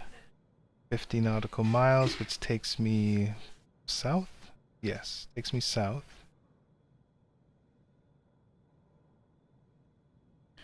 This one is 70. Ooh. But that takes me over here to, where is this? Louisville? Louisville, Jessup. I don't know where that is. That looks like Indiana? Kentucky. Where's the state lines? I don't know what the state lines are. So I would have to stay 120 seconds below 1150, basically circle around and then fly back. Oh, it's the full distance. I think the full distance. So it's not really that far, but it's just have to go there and come back. So divide that by 2. That is what, 25? No. Alright. Can I divide this by 2? Yes, 3. 35. So 35. So it's possible this is 35 nautical miles. And then I gotta spin around and then come back and land there. What's this one? A rescue mission.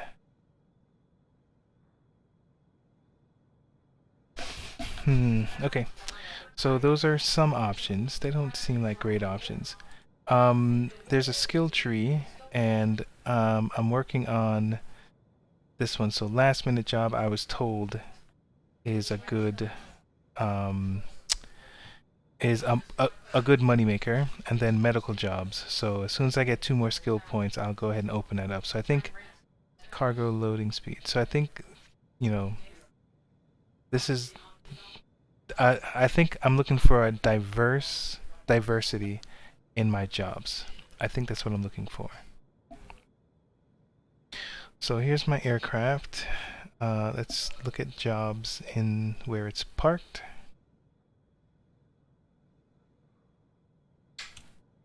I just turned off my beacon. So here's 14. 480 bucks. But it's only 14 nautical miles. I need a bigger plane. I need Need a bigger plane. I want to take like people and cargo. All right. So let's look at the who is this? Let's look at the virtual airlines. See what's going on there. So let's see if it shows what I just did. So let me see if I can figure that part out. So there's an income statement. Let's see if it has my name. So, I mean, they got money. Passenger cargo. Here it is. So they got paid 1,700 and then they paid me 5 and change. So let me 17, we'll just do it, and then 5, I think it was 530. So I mean they got to keep like $1,100. I almost feel cheated. Alright, so let's see if I can get some more details as to how they're paying. They have a balance sheet. That's just bigger numbers. Cash flow, company ratio. Let's see what that is. Their ROA is negative. Mine is positive. Excuse me. Alright, let's go with this one. So here we go. Yeah, this one's better. What? Which one was this one? Cash flow statement? I think it's a cash flow statement. Yep. Alright, cool. So here we are. 1,700. Da da da da da. So let me see. Let me do some math here. 533.62 divided by 177.876. That's 30%. Let me make sure that's right. 177.876 times 0.3. Yeah, 5. Yeah, so they give me 30% of the cut. They give me 30% cut. Do I like that? I mean, I am contributing to the charter, and they're giving me a cut. So, I guess I'm okay with it. We'll see. So, what I want to see is how can I think it might make more sense if I have a stake in the charter, and then maybe I can get some cutbacks. Travel tokens, transfer ranks. Mine employee? I don't think so. These are the AI. Flight attendant mechanics. Okay.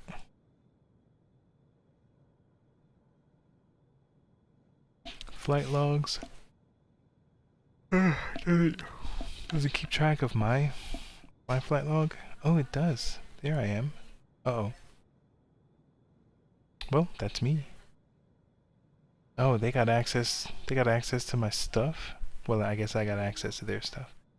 Send credits, flight log. Single engine. I'll need more badges and stuff. Level 3, 1 employee. Okay. Let's see what this flight log.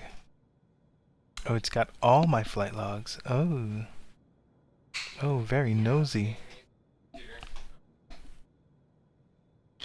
Very, very nosy. They have everything. Let's see if what the flight map looks like. Ooh. Oh, stop it. Do they even... Oh, look at that. Landing lights off. That is a lot of details.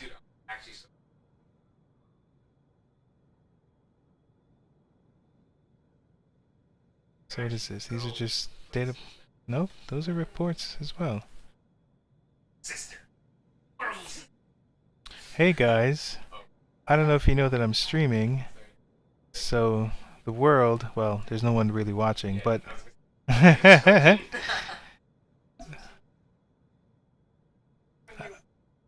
Yes. Yes. You guys are my secret children.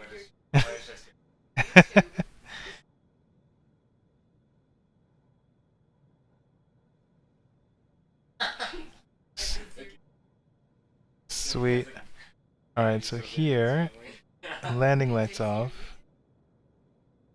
Do they not like that? Why are they keeping, why is it yellow? Oh look, it's even over here. Then they got that stall. I'm not happy about that stall. Look at that. Oh my gosh, look at all those violations. Payload, yeah, I was banking it. Banking it. Oh neat. This is pretty cool. Okay.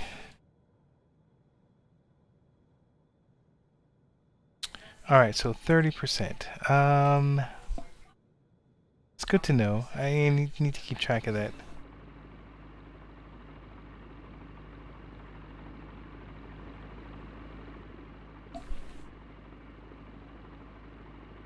Alright, V operations. So, I mean, there's stuff that there's, I guess it's a plus and minus, because there's stuff that they can do. As soon as I'm finished with my lease, I can rent planes through the VA, and they'll cover all the costs. So that's a plus. Alright, so let's go ahead and look for another, let me see here. I didn't see if they kept track. So this should be their airplanes, so, right, these are all theirs. So let's take a look at me. How did I find me? How did I find me last time? Hire employees. Nope, nope, nope. Flight logs. I think it was flight logs. And then I clicked on my name. I want to see if they can see my airplane. I mean, I don't think so, because what would be... I don't think there's a major advantage there. Okay, here it is. Owned or rented. And it has the airport. Practical cargo. It's pretty interesting. I'm glad they can see that. Now, so that's information on it. And what really I'm looking for is, can you... I want to see flights. Okay, I want to see jobs, but KEKX. I might just have to put that in manually. Start a chat. Yes, yes, yes, yes, yes. Okay. KEKX. Let's go to the logistics center. KEKX.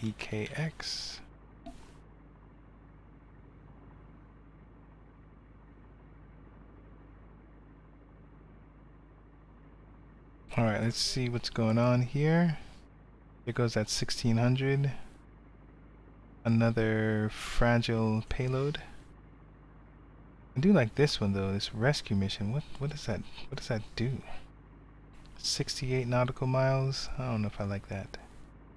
So, well, oh okay, okay. So it looks like I'm going back. So it looks like I'm going there. I'll have to land probably, which I mean, I don't like that incident location. I'll have to land on this highway, and this may be full of trees or houses. Okay, so I'm not doing that right now. So let's go with some pictures. 73. Same spot. Take some pictures. Let's do that one. Well, I mean, that's... Oh. Are there two? Why is it showing me two?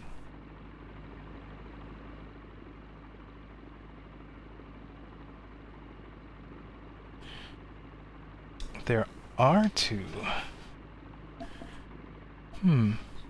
Otter Creek Outdoor Recreation. Oh, darn it, you can't see it. There is a pop-up window, or what is this called? Oh, a dialog box that came up. Below radar 800 feet and below 900 feet. Oh, I'm not excited about that. No, no, no.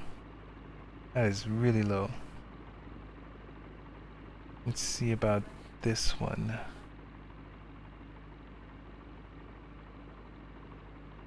And okay, this one is 1150. Okay, so let's do this one. Sightseeing, cathedral, one passenger. Okay, so let's take it. Oh, I didn't even do the calculations. So where's my thing? So this one is, where was that? Oh, I already took it. Okay, so let me switch up the charter. We'll leave that alone. We'll go back to my stuff. Let's go to pending. Alright, so which one is... Okay, this one. 1380, so I want to see what 1380 times 0.3. It's a mere $400.14. What is wrong with me? So, okay, I'm curious now. So, this location... Is there an airport around there? What is the altitude there? Ooh, that is downtown. I mean, it's exciting. Alright. Alright, so I'm going to take a quick break, go use the restroom, fuel up on some water, and then we'll do this one, and then I'll call in the night. So I'll see you all in a couple minutes.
Alright gang, I am back. Thank you for waiting.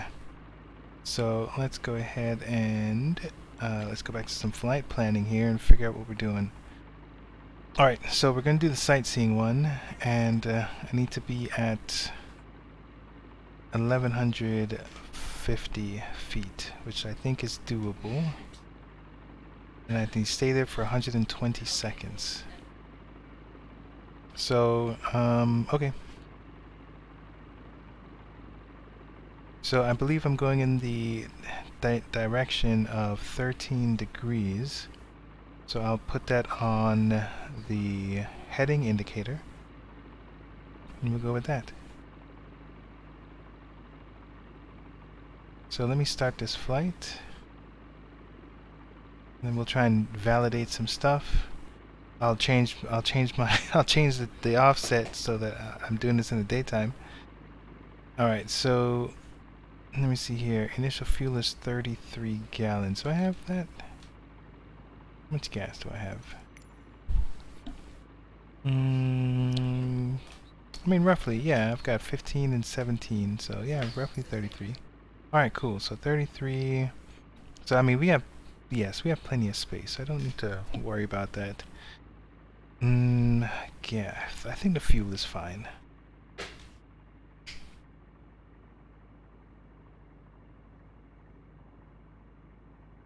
So I'm going to validate the fuel. And then the offset. Okay, so this is where things went terrible last time. So let me see if I can put on.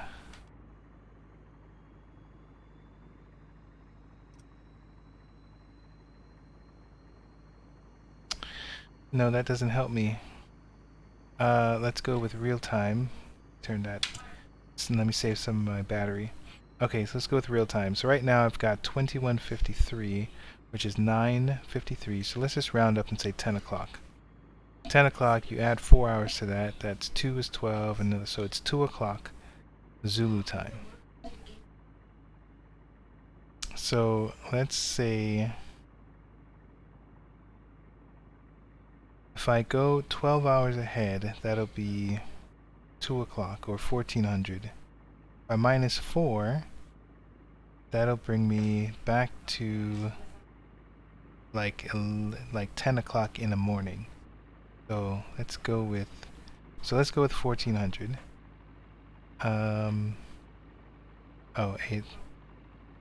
Offset. So if I offset by 12, I'm going to offset it by 12 hours. Yes, that's what I'm going to do. I'm going to offset it by 12 hours. Let's see if this works. Let's see if I'm doing anything right. Okay, so the fuel and all that stuff, let me go ahead and make some changes. The passenger is total payload. So fuel is what it is. It doesn't break down the total pay. It doesn't break it down to something that I like. So, 744. Can't go back. Can I go back? Let me see if I can go back.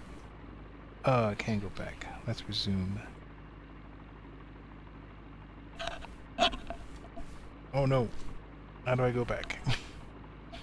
Okay. See flight plan. Oh. Ooh, I can send the flight plan to the simulator. Yeah, I forgot to do that. Alright, so, I mean, I got mad weight. It just needs 317, so let's pretend. 0 pounds here. 317, so let's say that the luggage or the cargo is 117. 200 pounds for the passenger. This is like camera equipment or whatever. Fuel is way too high, so they want 33. They don't like what I got going on. But how much is that in pounds? No, that's kilograms. I need pounds, buddy. So, let me try to remember. Let me look at my notes and see how much weight. I think it's 6.8. It's either 6.6, 6.8. So 1 gallon of fuel equals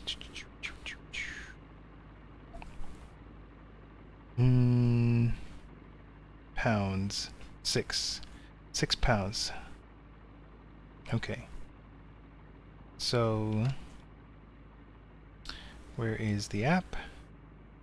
So they want 33 gallons. Let's multiply that by 6. And they want 198 pounds. So let's go. I've got 213, so they want 198.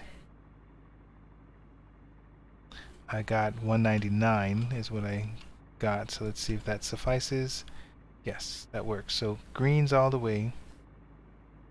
Let's start tracking. Let's see if I did. Hey, it's bright outside. I did it right.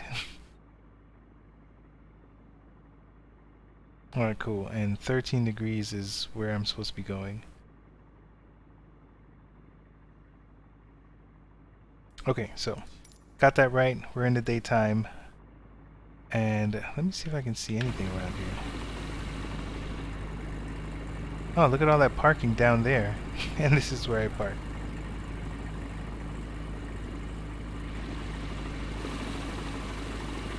Yeah, there is no way I was going to see all that.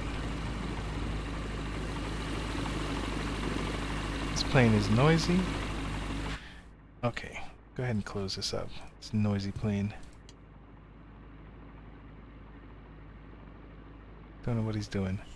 Okay, so let's put on our battery, alternator. Let's put on our beacon. 9. It's almost 10 o'clock. I think I calculated it right. Let's put our props. I'm gonna hold on to that mixture. I'm gonna put this up a little bit. Brake is on. We're gonna do our low. Well, let's just do this. Oh, it doesn't like that. Okay. And let me see what else is on. I think we're okay. Your flight will be monitored until you land and shut down the engines. I'm gonna put up the mixture. Let's put this in the middle.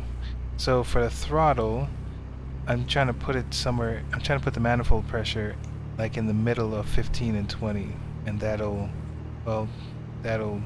keep this lower. Okay.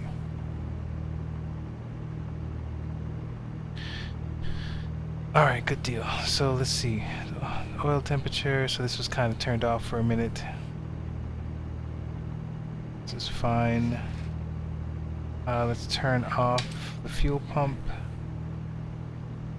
Pitot heat, let's turn that on.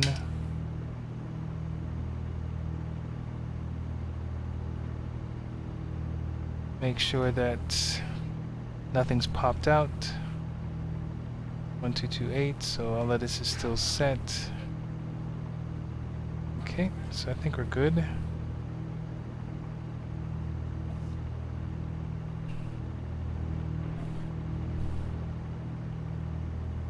Alright, so what we know, so let's see if we can do any research.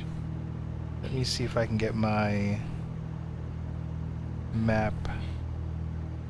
Okay, so there goes little I sometimes want to say little nav map, which is completely wrong. Alright, so here's where I am. And I believe this is the city? This is 31 nautical miles. So yeah, Louisville. So Louisville is over here. I don't get any indications, but here, okay, here is. So this airport, Louisville Airport, I'm looking for the elevation, so 400. So 500. We'll say it's 500 feet. So let me see if there's a topographical map that I can use. Alright. So based off of this, it doesn't look like I have to worry too much about high elevation.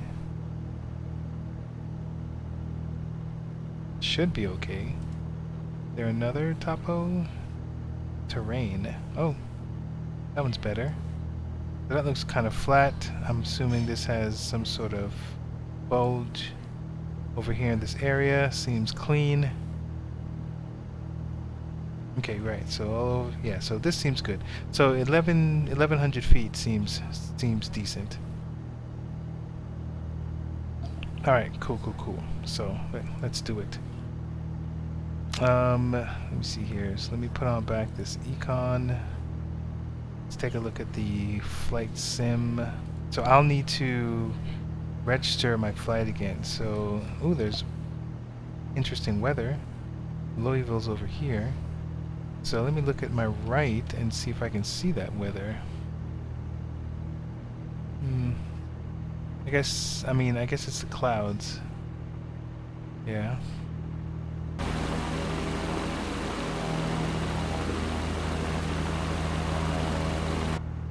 Okay.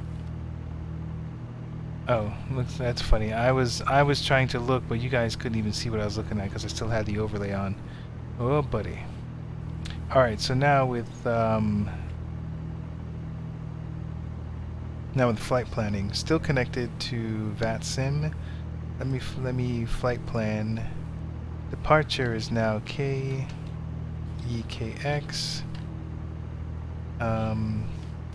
Where's my alternative? Alternate is the same. Departure time is this is 02 0210. About 30 minutes hour. Gonna be at about we'll say 2,000 feet. New to VATSIM, and what am I doing? This is OnAir Company. So no, I'm doing VFR site seeing. So I'm putting VFR sightseeing in my route just in case they are interested in seeing what I'm doing. Okay, so flight planned. We have centers, but none of them are looking at us. So that's fine. Oh, neck hurts a little bit. Alright, so let me see here. Yeah, so I'll still just be talking to CTAF.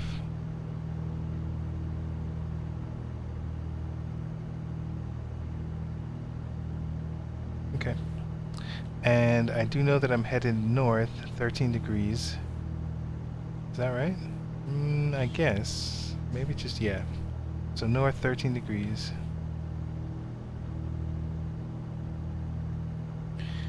So let's go ahead and set this heading bug.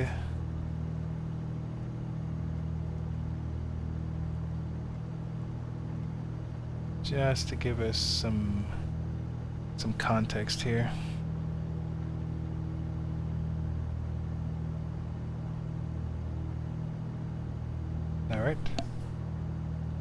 Alright, cool. And where's our gas? Left and right. Let's change our mode. Oop. Needed to reset it. Alright, cool. I need to check and see if there is any what is it called? Sorry. There is any METARs. METARs say 200. So 200 is 180 is south, 270 is west, so southwest. So it's coming from the southwest direction. So let's go with 23. Let's take off at 23. Runway 23, which is behind us. Alright. What is this airport? This is Addington. Addington traffic. Piper, November 1668 Romeo, taxiing to runway 23. Addington traffic. Alright, so let's go ahead and get this party started.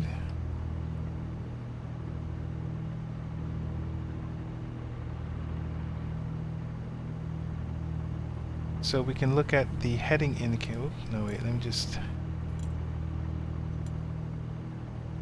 So I don't know if there is an exit over there, so let's just go over here and work our way. Oh, I don't even need to look at my heading indicator. Here are the charts, so 2 3's on my left and 5 is on the right.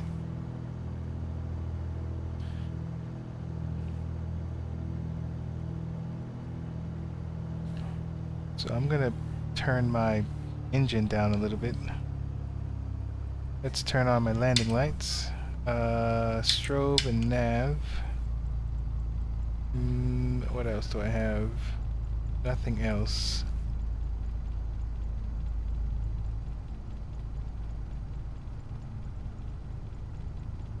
So I'm about 1,000 RPM, which seems, you know, like a controlled. So, and let me see. Sometimes I wonder about that sock. So over there is the wind sock. Now it looks like it's changing, like it's not 200. Where is 200? So 200 is somewhere over there. I mean, maybe it's the same. It's fine. It's okay. It's not that serious. Or is it?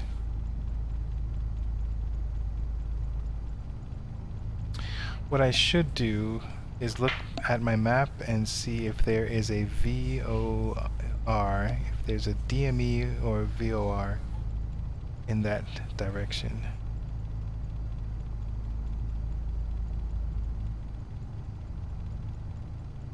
So here we are, runway 23 via taxi alpha. Let's put the brakes on. I'm going to take a look at the little nav map again, just to see if there are any VORs. So, so let me actually...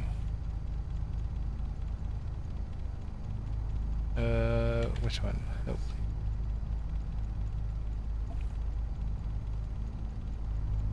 So this one is interesting. So let me... Where's the information? Okay. Haha. Showing you the wrong stuff again. Let's get rid of VATSIM and the economy. Nope. Economy's already hitting. Well, I'll just hide it anyway. So here is VATSIM. Okay, so Louisville is in the area that we're looking for. There is no visual. There's no VORs, or there is a beacon over there, but there doesn't seem to be like anything around this area. There is a VOR right there. It's a DME, so it has measuring equipment. This one, if I click on it, I looked for nav aids, and there's a DME, but I don't know if... No, this is KEKX, so that's not it. What airport? Okay, so nothing really going on there.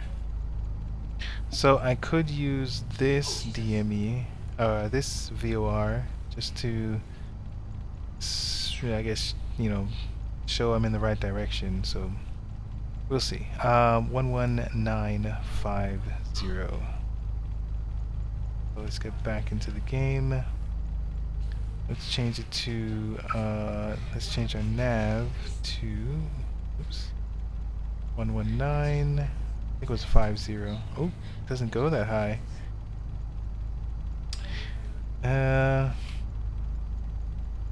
Oh, that, that is the control tower. Not what I wanted. Here is the DM, here, 112.2. Good lord. Sometimes I feel like such a noob. 112.2.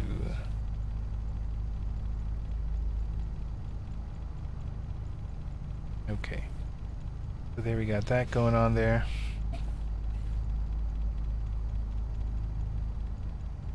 Trying to find a place that's comfortable for my neck.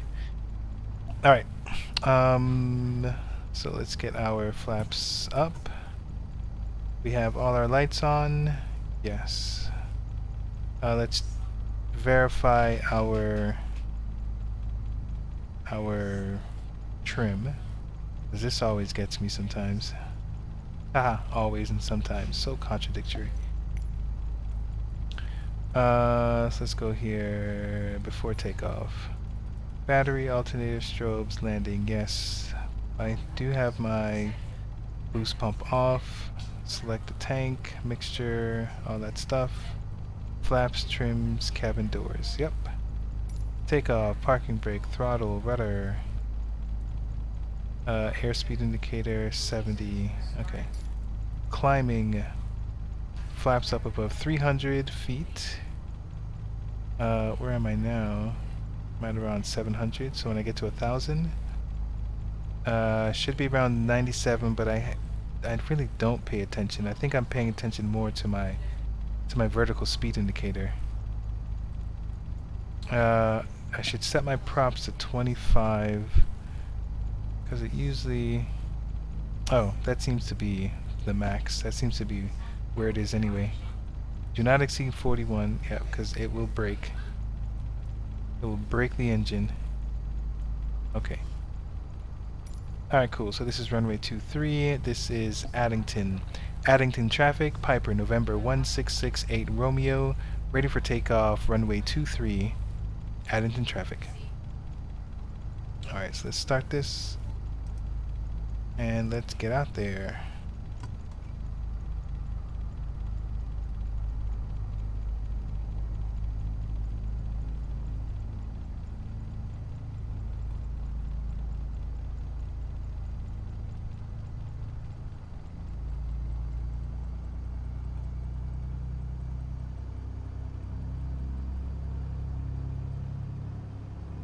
Seem to be okay down there. Let's slow this down some.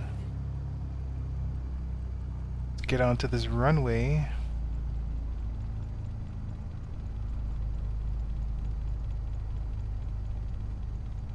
Alright, so we're gonna pause that right here. Put on the brake. Things are gonna go fast. We get our RPMs up, but I'm looking not to exceed 41. Here we go. Waiting for our speed indicator over here to get to 70. Airspeed alive. 50 nautical miles. Well, knots. 60 knots. And 70. Let's try and take off. So my feet, our wheels are off. Let's put up our landing gear. Climbing at 500 feet per minute. And that's increasing to 1,000 feet per minute now.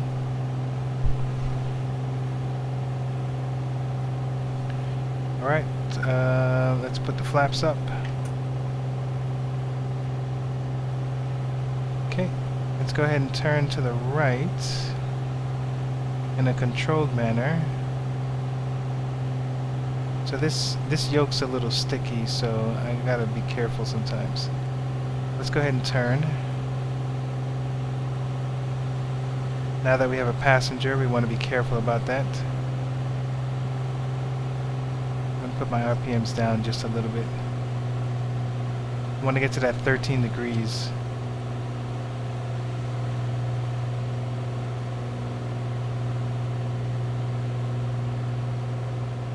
So I'm fine with going 2,000 feet.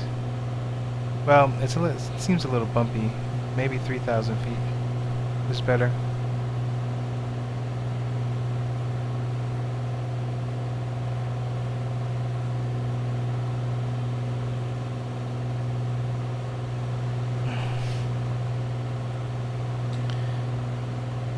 Now, I'm not a fan. I didn't see this when I first got the plane, but I'm not a fan of this registration number.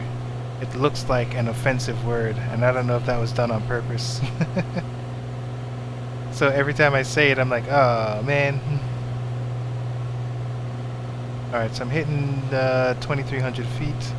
Let's see if I can just stabilize this plane here. So I'm going, RPMs are high, so let's push them down. Let's get to them to cruising speeds, usually around 2300. And then let's get our manifold pressure down as well. So now we have to just kind of wait for the plane to balance itself out. If we tick-tock too much, it'll just make things worse. So I did not play around with the trim.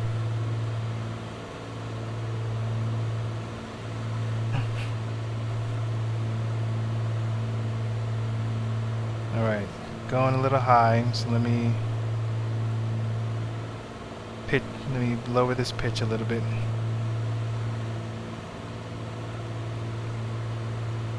So we're at 3,000 feet. That is not what I wanted. Well, it's fine. It's fine. Oops.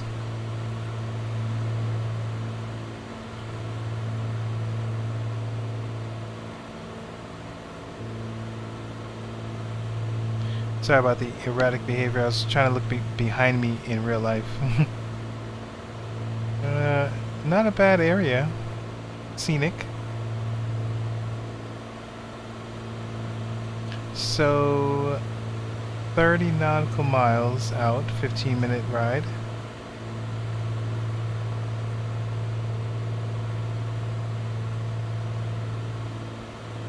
If that's accurate. 112.2. Yeah, this thing just keeps climbing. I gotta keep watching. Whew. Gotta keep watching this thing.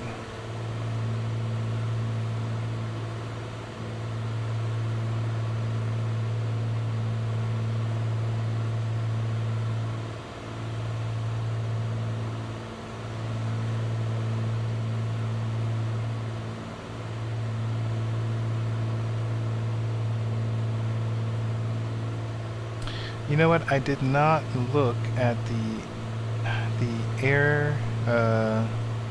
airspace. I did not turn on airspace to see what was going on. Because there's a class B airspace over there. So I think I should be. Let me see if I can. I'm looking at the map. I'm looking at the map right now while I'm flying. Actually, let me do it this way. So let's pretend.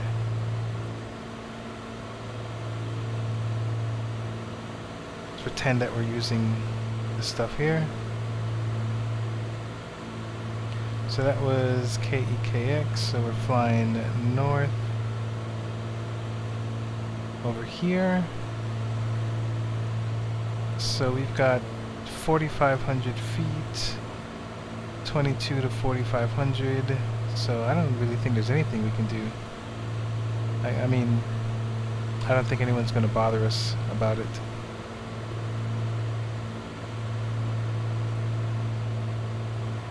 Okay, so there's an airport over there.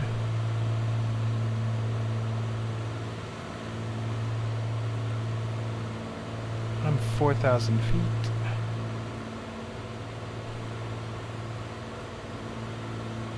We're 26. We are roughly 26 nautical miles.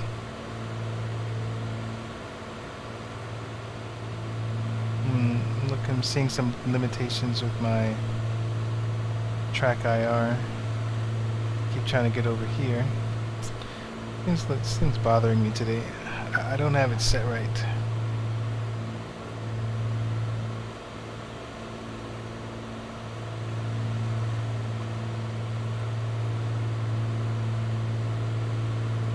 So 25 nautical miles, 22 minutes.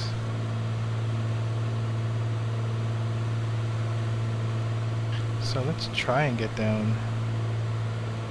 I'm way too high.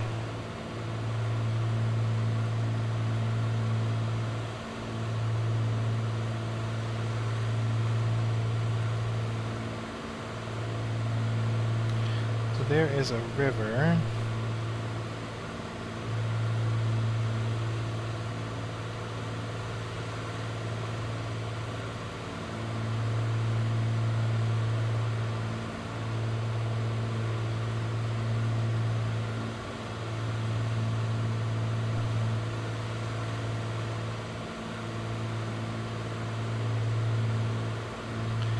KEK to here. So there's a river. I must be on this side here. And this DME. Oh, that's. I was wondering why this wasn't working. That's because it's just a DME. It doesn't give you the direction. So I'm curious about this river where I am, because I'm supposed to be 13. So I mean, hopefully this is the spot. Nope. Here it winds up. So hopefully I'm over here somewhere. There was that airport behind me. So there should be somewhere over there, another airport. Alright, so what was it? 1,150 is how I should be taking it. So let's descend a little bit here because I'm getting closer.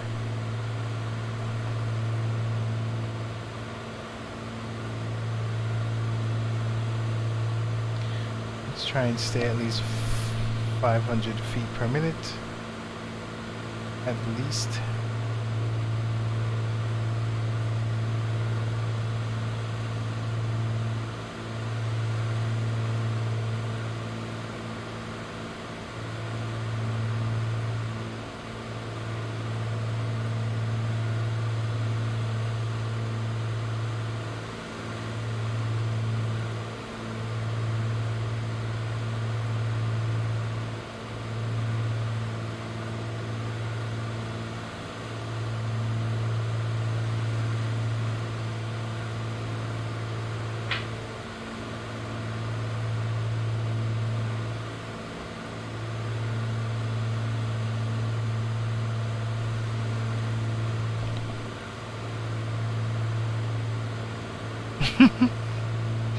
Okay, tell Mason thank you. And tell him that we're just friends.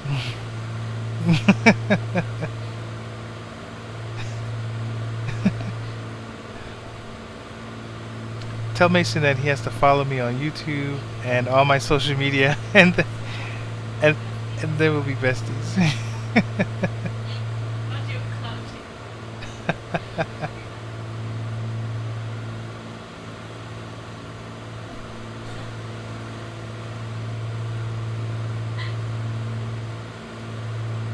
Alright, so where am I?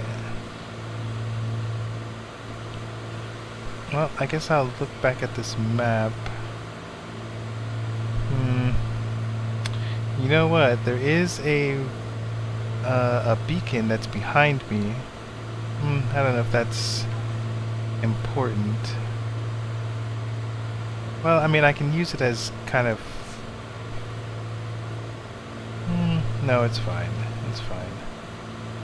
I think this DME is good enough. I just need to trust that I'm going in the right direction and trust that I am getting there. So, I mean, I think the airport is over here.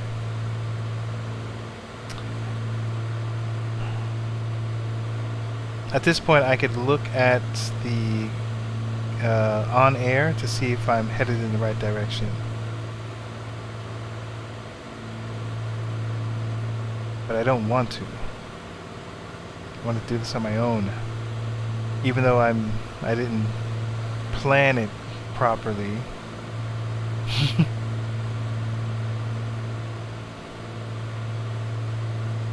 Alright, so there goes another city. So, yeah, so here, this might be it over here. Hey, HTML Mason, thanks for the follow, buddy. You are my bestie. You're one step closer.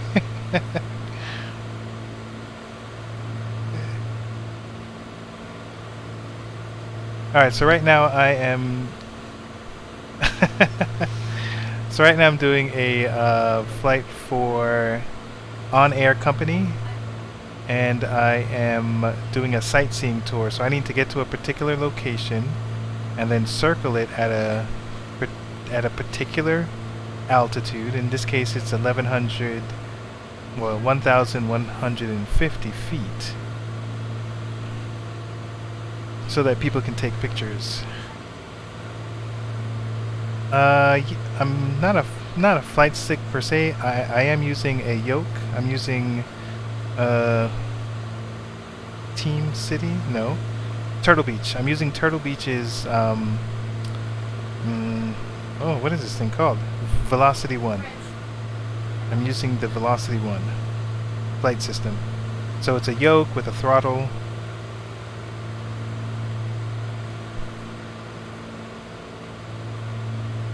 Alright, almost 15 minutes. Let's go ahead and switch these, switch that fuel from left to right. So I'm just going to follow the river. I'm assuming that the airport is somewhere over I'm assuming it's somewhere. I don't know where the airport is. So I'm at 2,000 feet. Let's go ahead and pull up. Let's go ahead and pull up the chart there. So I'm going to assume that I'm over here somewhere. I'm following the river.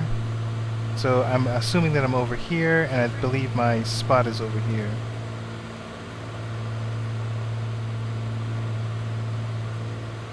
Okay. Oh man, keyboard and mouse. Well, that's rough.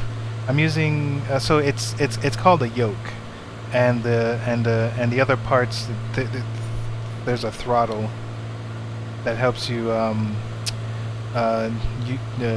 do your mixture and propellers and all that stuff.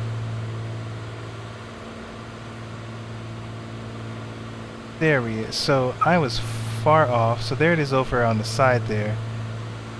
That's my location. So I need to get at 1,100 feet. So right now I'm at 1,700 feet, and I need to get down.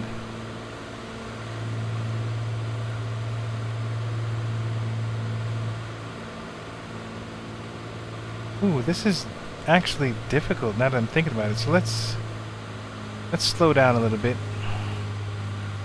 because we're going to be making tight turns. And 1,100, so there is a city here. I did not think of the buildings that could be in the way. So that's interesting. Alright, so here we are. So they're taking pictures, so that's a good thing. Or they started taking pictures, so now I just need to fly.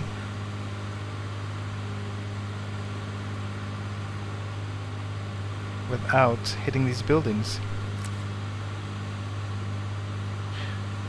So I'm going to try and make a standard turn, which means that we should be in the same spot. We should have a 360 in about 2 minutes.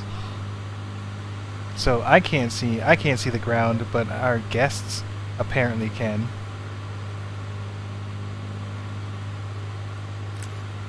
So I gotta watch my vertical speed indicator here to make sure that I'm not going down. So I'm using my trim, or I'm trying to use. Oh boy.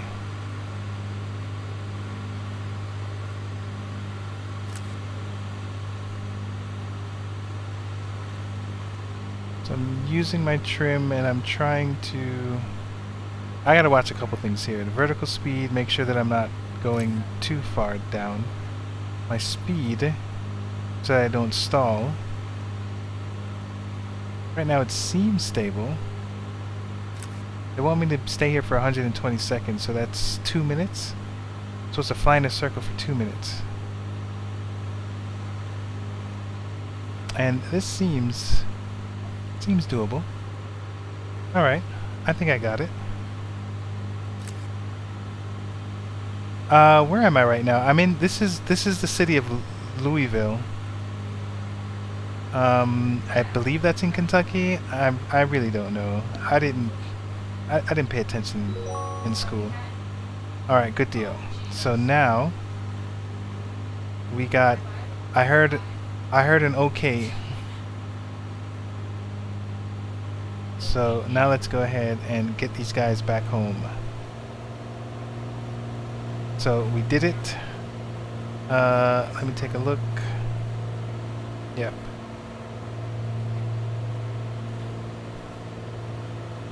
Alright, so we're gonna follow. Are we gonna follow? Let's follow the river back. So actually, I'm gonna follow. Here's my heading bug here at 13 degrees, so I'm gonna try and follow it in the opposite direction, and that should take us back to where we started.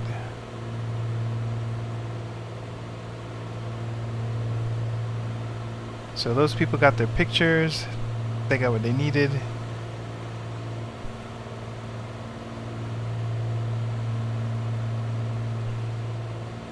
So I'm at 1,500 feet, and you can tell outside is choppy.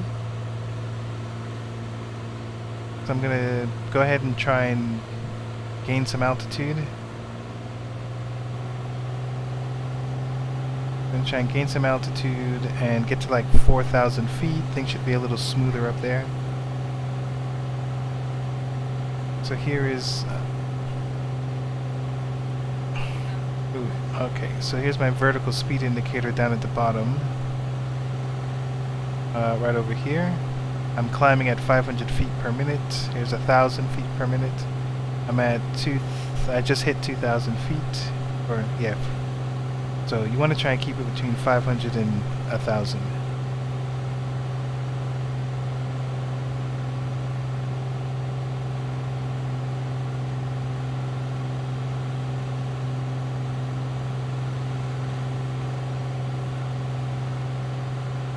Alright, there goes Louisville. Where's the airport?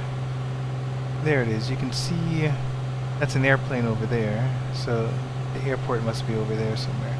There's another airplane. Why does that look like it? That's the airport. There it is. That's not the one that I want though. Alright, 3,000 feet. You can tell from the nose that the air is a little less choppy up here.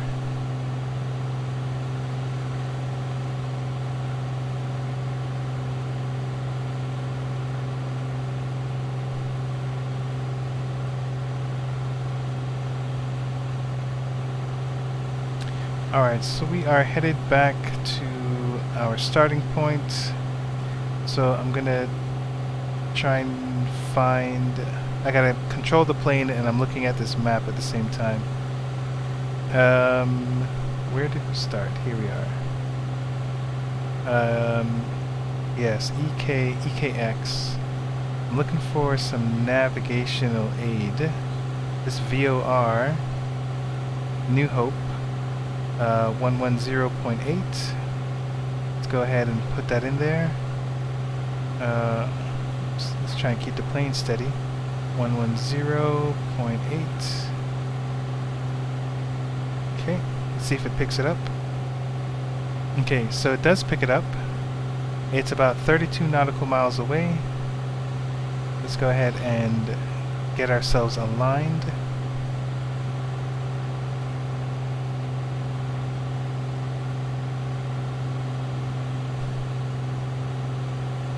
Okay. So we're going to want to stay to the right of this VOR. So this line here will start to go to the left, which is fine. That's what we want. I'm mainly using it just as a way of seeing how many more nautical miles I am away from my destination. Oh, trying to set myself up here. Alright, so let's get this to cruising.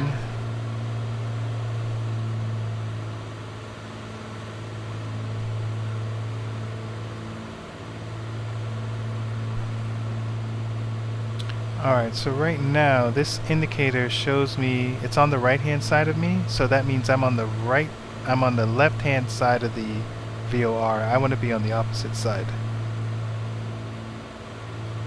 So I'm coming back from this way. I want this to be on my left side.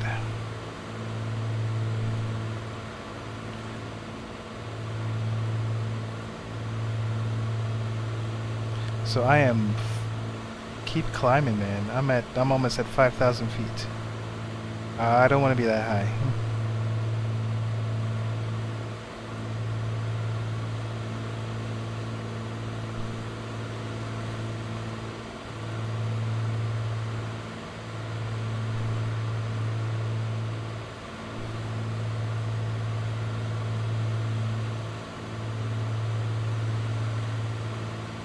So I'm looking for runway 23. So I'm going to change my heading, or my heading bug, to 23 just as a helpful indicator. So I'm still at, I want this line to be on my left side, so I need to start flying in a different direction.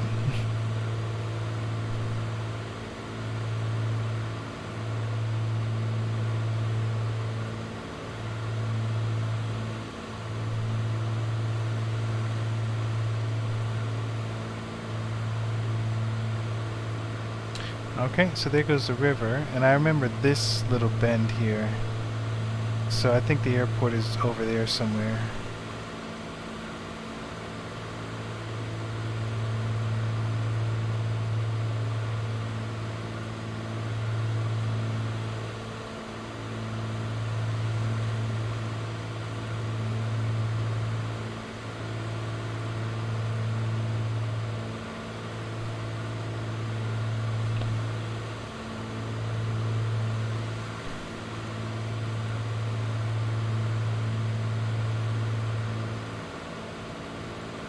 Alright, so I'm about 25 miles out, going ground speed's 100 knots, even though airspeed seems to be telling me something different, but I don't know how to make the adjustments.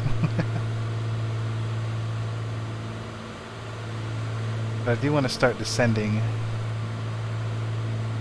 So here I am at 4,000 or 3,800. I'm descending at about 1,200 feet per minute, 1,000 feet per minute.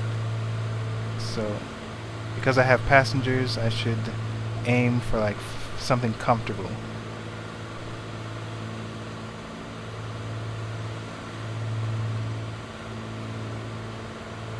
So I believe I see the airport out in front of me. So if I zoom in a little bit, those lights right there, that looks like the airport that I'm aiming for.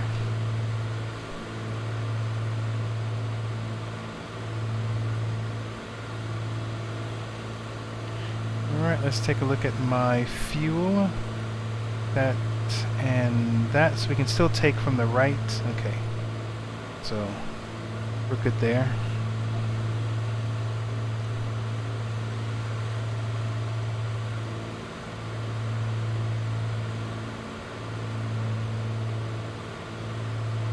So I'm at about 3,400 feet.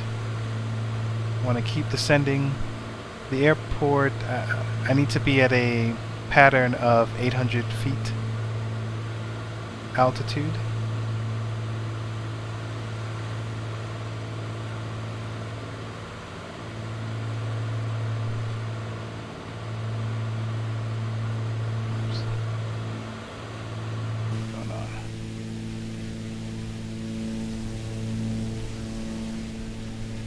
Nah, I had my landing lights on the whole time. What a noob. Yeah, so that definitely looks like the airport. Oh, maybe, you know what? There are two airports. And I am still 22 miles out, so that doesn't look like 22 miles out.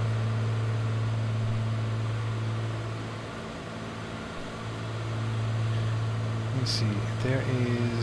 There is one before it, so I need to be careful. I don't land at the wrong one. So looking at this, nope, I thought that was it. So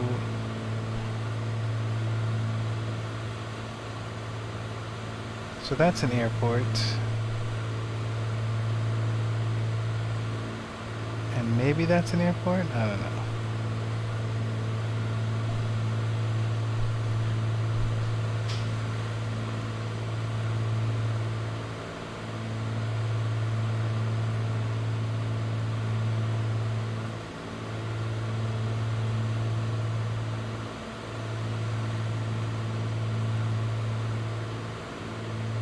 Alright, so let's see where I could be. So there's the river. So let's use the river as... So there's a river over here. There's an airport right by the river. And you know what? At this point, this is where this beacon would come into place. So 396. Let's see if we can tap into that. It's an ADF. And 396.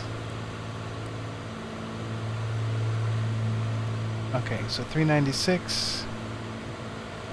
Here we have the needle. The needle's pointing to this way, so it is to my right. So that is super helpful.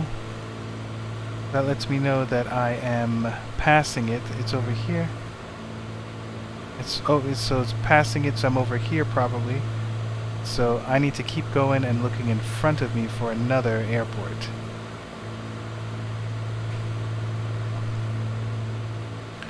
So this airport that I see over here, that's not the one that I want to land at. There's another one over here somewhere. And the runway is 23, so that's the direction that I need to point my nose.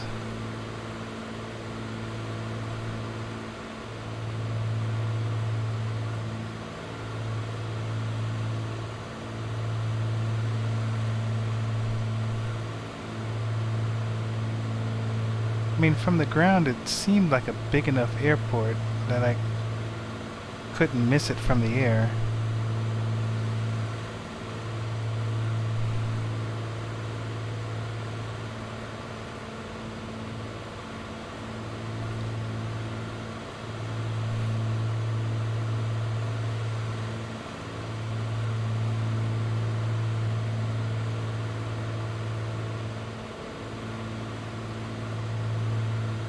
So, looking at the map, it's possible that I want that needle directly behind me. So I'm gonna go over here, just to be in this area a little more. So the needle should be to my right.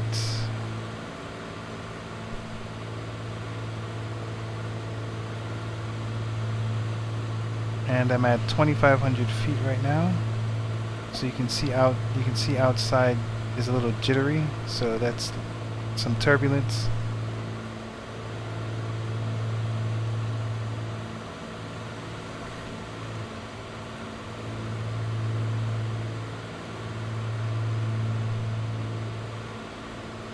Okay, and so that's one airport. That's not the one that I want. So when I get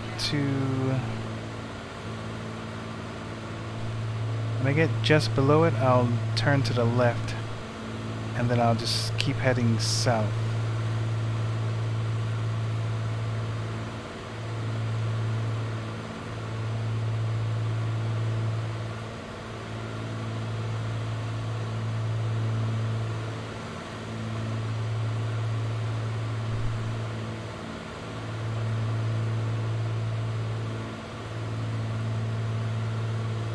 Alright, I'm heading south now.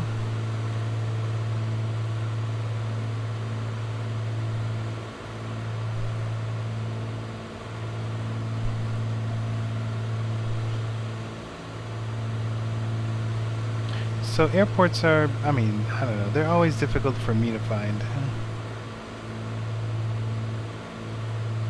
In the nighttime it's easier to see it, but then I can't see the taxiway. This one does have a beacon. Let's see, that is still going down. So that means that I'm getting closer.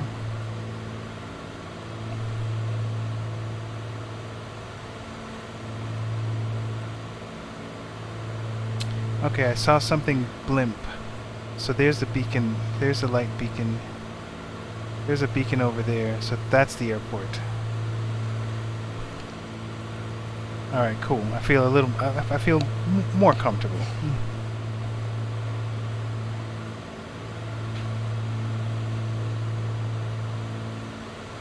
So I'm about 2,500 feet.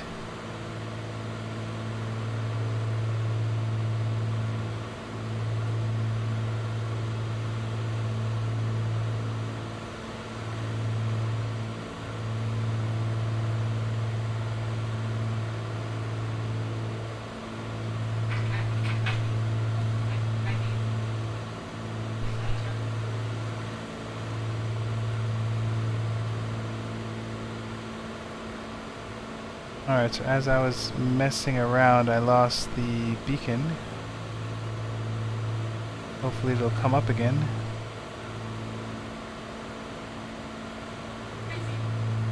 It's there on my right hand side, so I flew too much.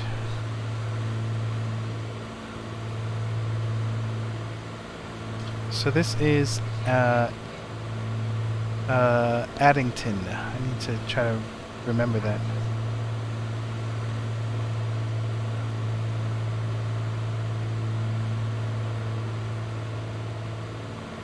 Okay, so that beacon is very helpful. So right here you see the white and the green right over here. You see the I can't get higher.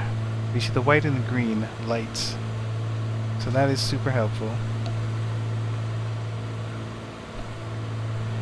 So this is Addington. Addington traffic, Piper, November 1668 Romeo, crossing runway 23.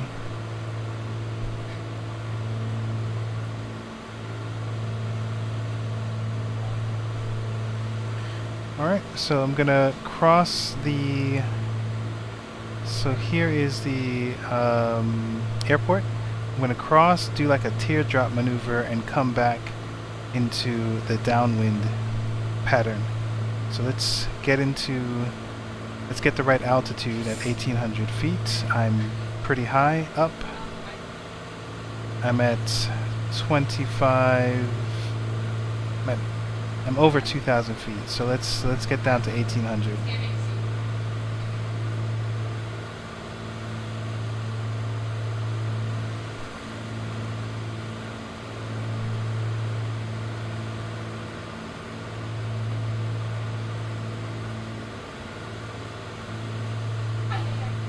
Alright, I'm at 2,000 feet.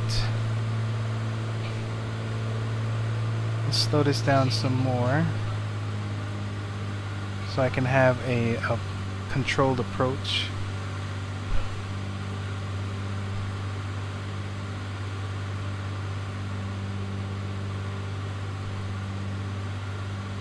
So lights are still on, landing lights are still on, so that's fine. Airport is... can't see it. Airport is behind me.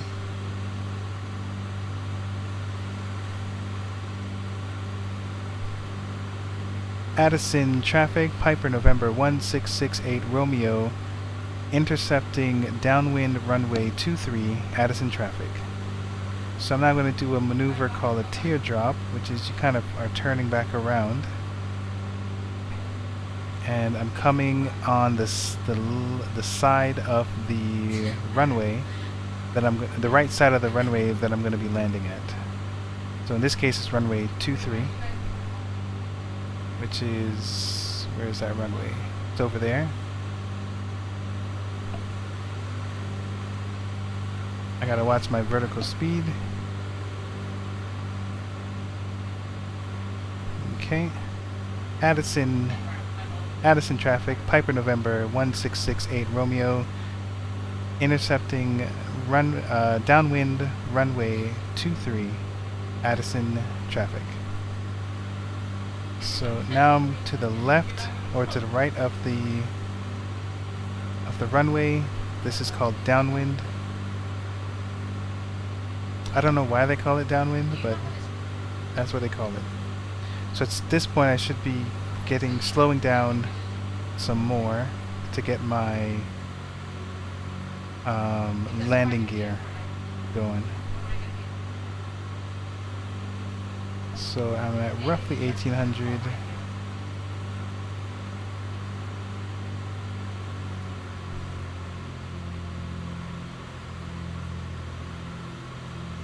Alright, let's go with gear down.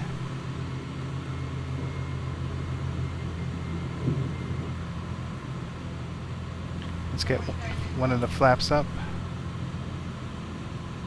So I'm gonna put my mixture up, put a little bit of power.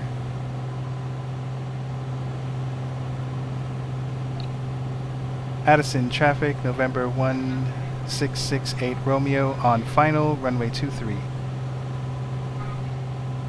So let me look at my heading bug, and I'm looking for 23.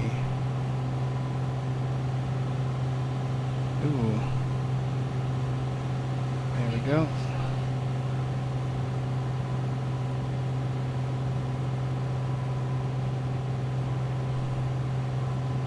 Nope. Nope, nope, nope. That's too high.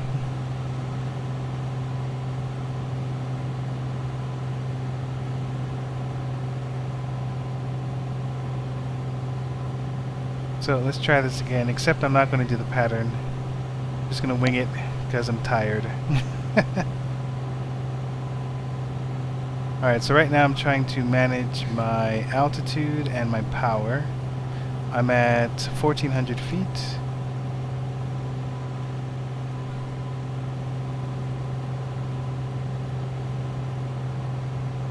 Alright, let's go ahead and turn.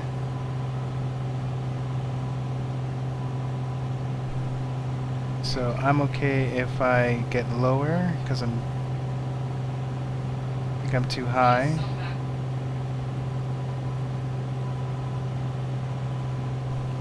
Speed seems to be okay. Where is that runway? There you are. Oh, I'm way off of that runway.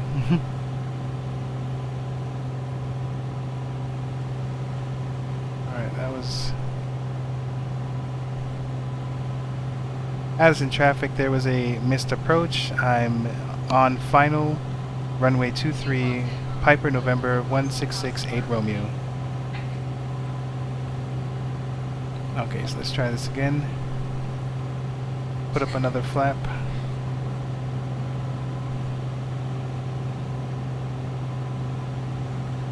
I mean, it still looks like I'm high, but I'm just gonna risk it.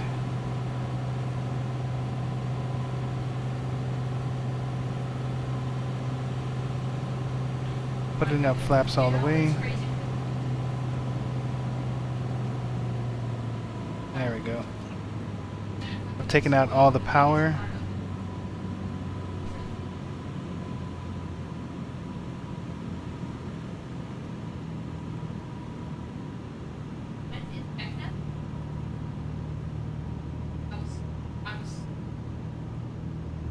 Landing time locked.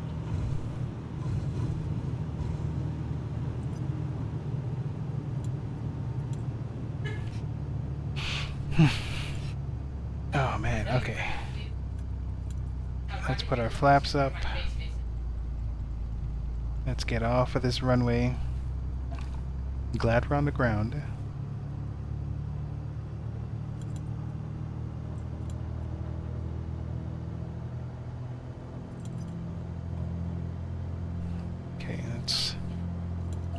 Addison traffic, Piper November 1668 Romeo, cleared runway. Addison traffic. Is this Addison? I keep saying that. Is that right? Nope. Addington. This is Addington Field. Okay. Alright, so let's go ahead and park. Let's go ahead and park this bad boy. Call it a night.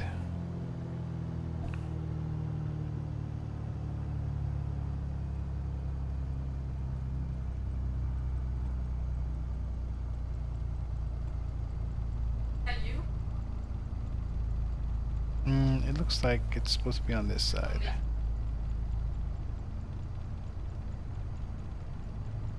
Actually, oh, look at that. That's where I'm supposed to be. Okay.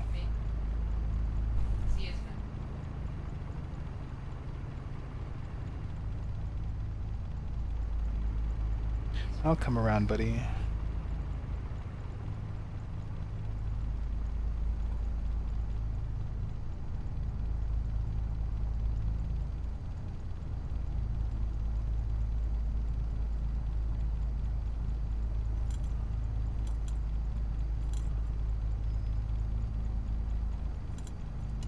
All right. Whew. Let's go ahead and open up this door here.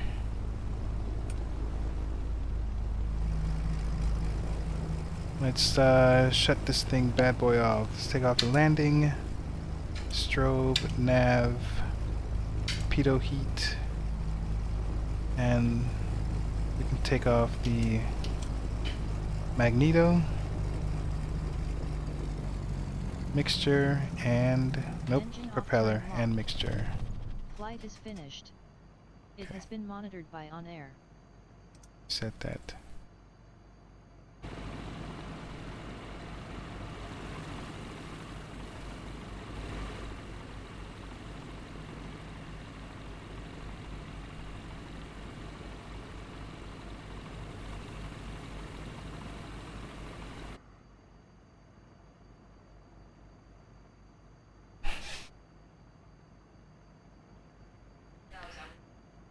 Alright, so this is the beacon, so let's turn that off. I keep looking to the left because that's where my hardware is. Okay. Let's go ahead and turn off these electronics. Comm is off, voice is off. Turn the volume down, turn the volume down. These over here, let's turn this off. Put this off. Nope. Off. Opposite direction. There we go.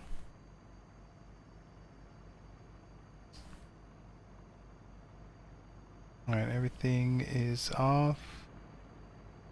That's all good there. This is in park. Magneto, are you off? Yep. You don't look off, but I guess you are. Nope. You weren't off. Alright, this looks good. So, let's set it to our fullest tank, which is the left one right now. So here we go. This looks like 12, this looks like, right, 11. Ooh. Alright, I think we're good. Let's see here. That stuff's good. Everything's off. The transponder. Turn that transponder off. Alright, I think we're good. Let's open up the... Keep moving my head. Let's put the chocks on. Let's put some tie downs. And let's open up that baggage door. So there's our chocks, tie down.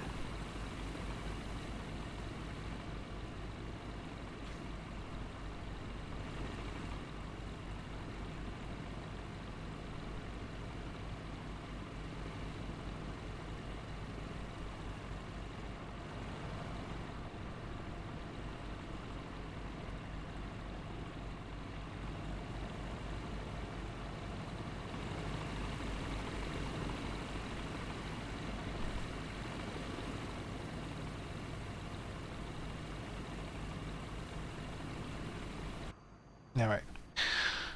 Alright, cool. So let's go ahead and turn this bad boy off. The battery and... Nope, the alternator and the battery. Okay, cool. 41 minutes in the air.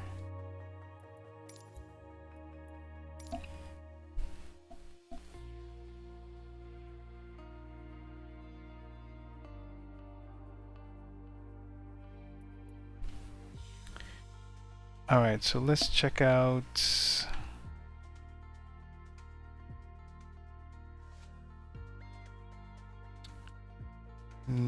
wait, trying to find my stuff. VATSIM.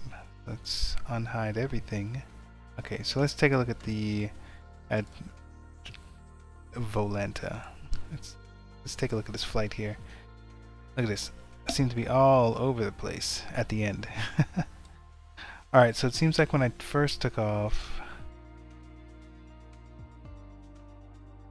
So there's the river. There's that other airport. Oh, and there's actually two. There was another one. That looks like an airfield, so I probably would not have seen it anyway. Okay, but I did. I was over there. Past it. I was over the river. And then there's the major airport. Louisville, Muhammad Ali. Came over here and did 2 circles. Cool. They were satisfied with it. Tried to make our way back. We had no idea where we were. Flying this way, flying this way. Then we flew this way. So the beacon was over here. And I figured if I come over here and then turn this way, it should be right behind me. And that's what I used to help find this place.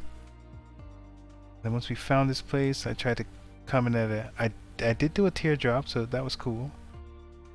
And here's the downwind, but then I was too high, so I aborted.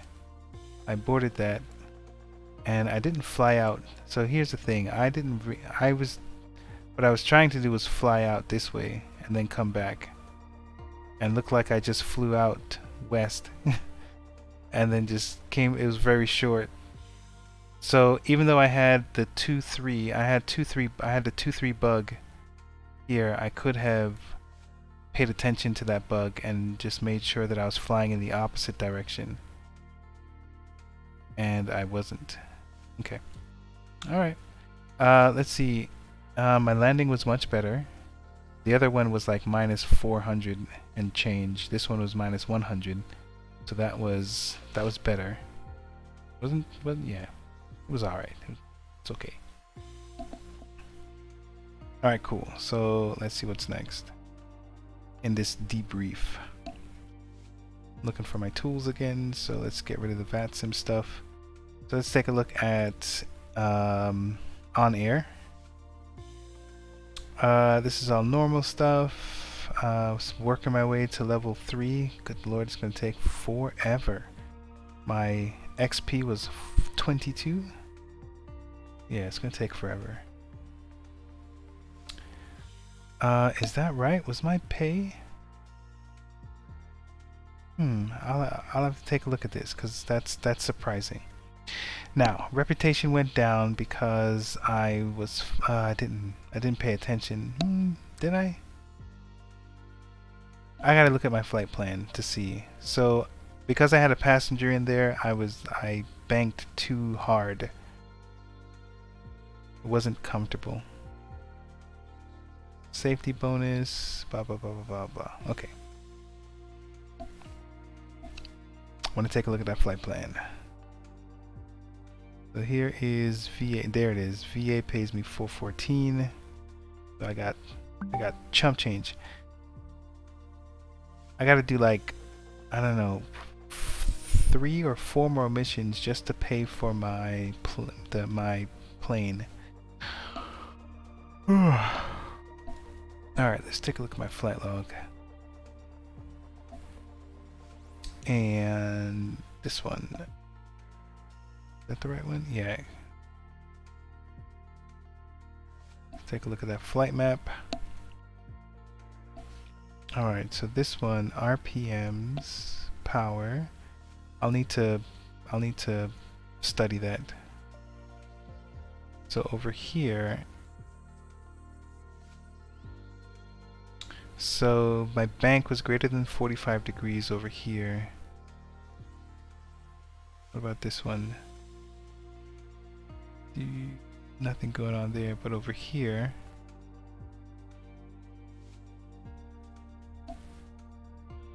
okay, so it didn't like that one. And then where else? Over here. So I came in a little too hard over here. Then I boarded the landing anyway. Alright.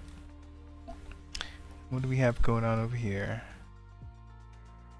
My landing lights were on. Oh. Nope, that's not. Strobe was on. Okay. So I think that's okay. Alright, so not bad. Let me see here. I think it was a cash flow statement that I liked. Yep, so $20 and then 414.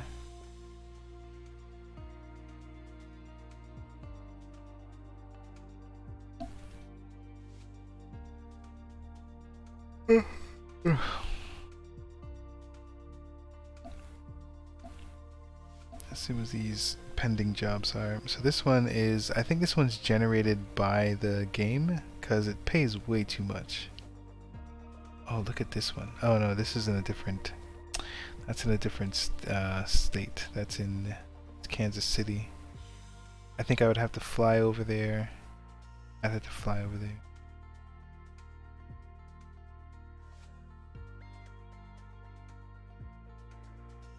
Seven passengers. Oh wow. I don't have a plane that has 7 passengers. Executive. How far? Oh, 42. Yeah, that is kind of far.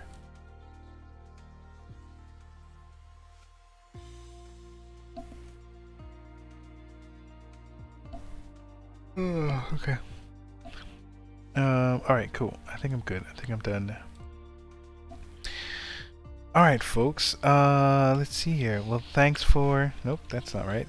This one. Thanks for hanging out. Thanks for watching me play some OnAir Airline Manager as I work on understanding how this works and stop getting gypped by my charter. They are giving me a mere 30% of my hard work.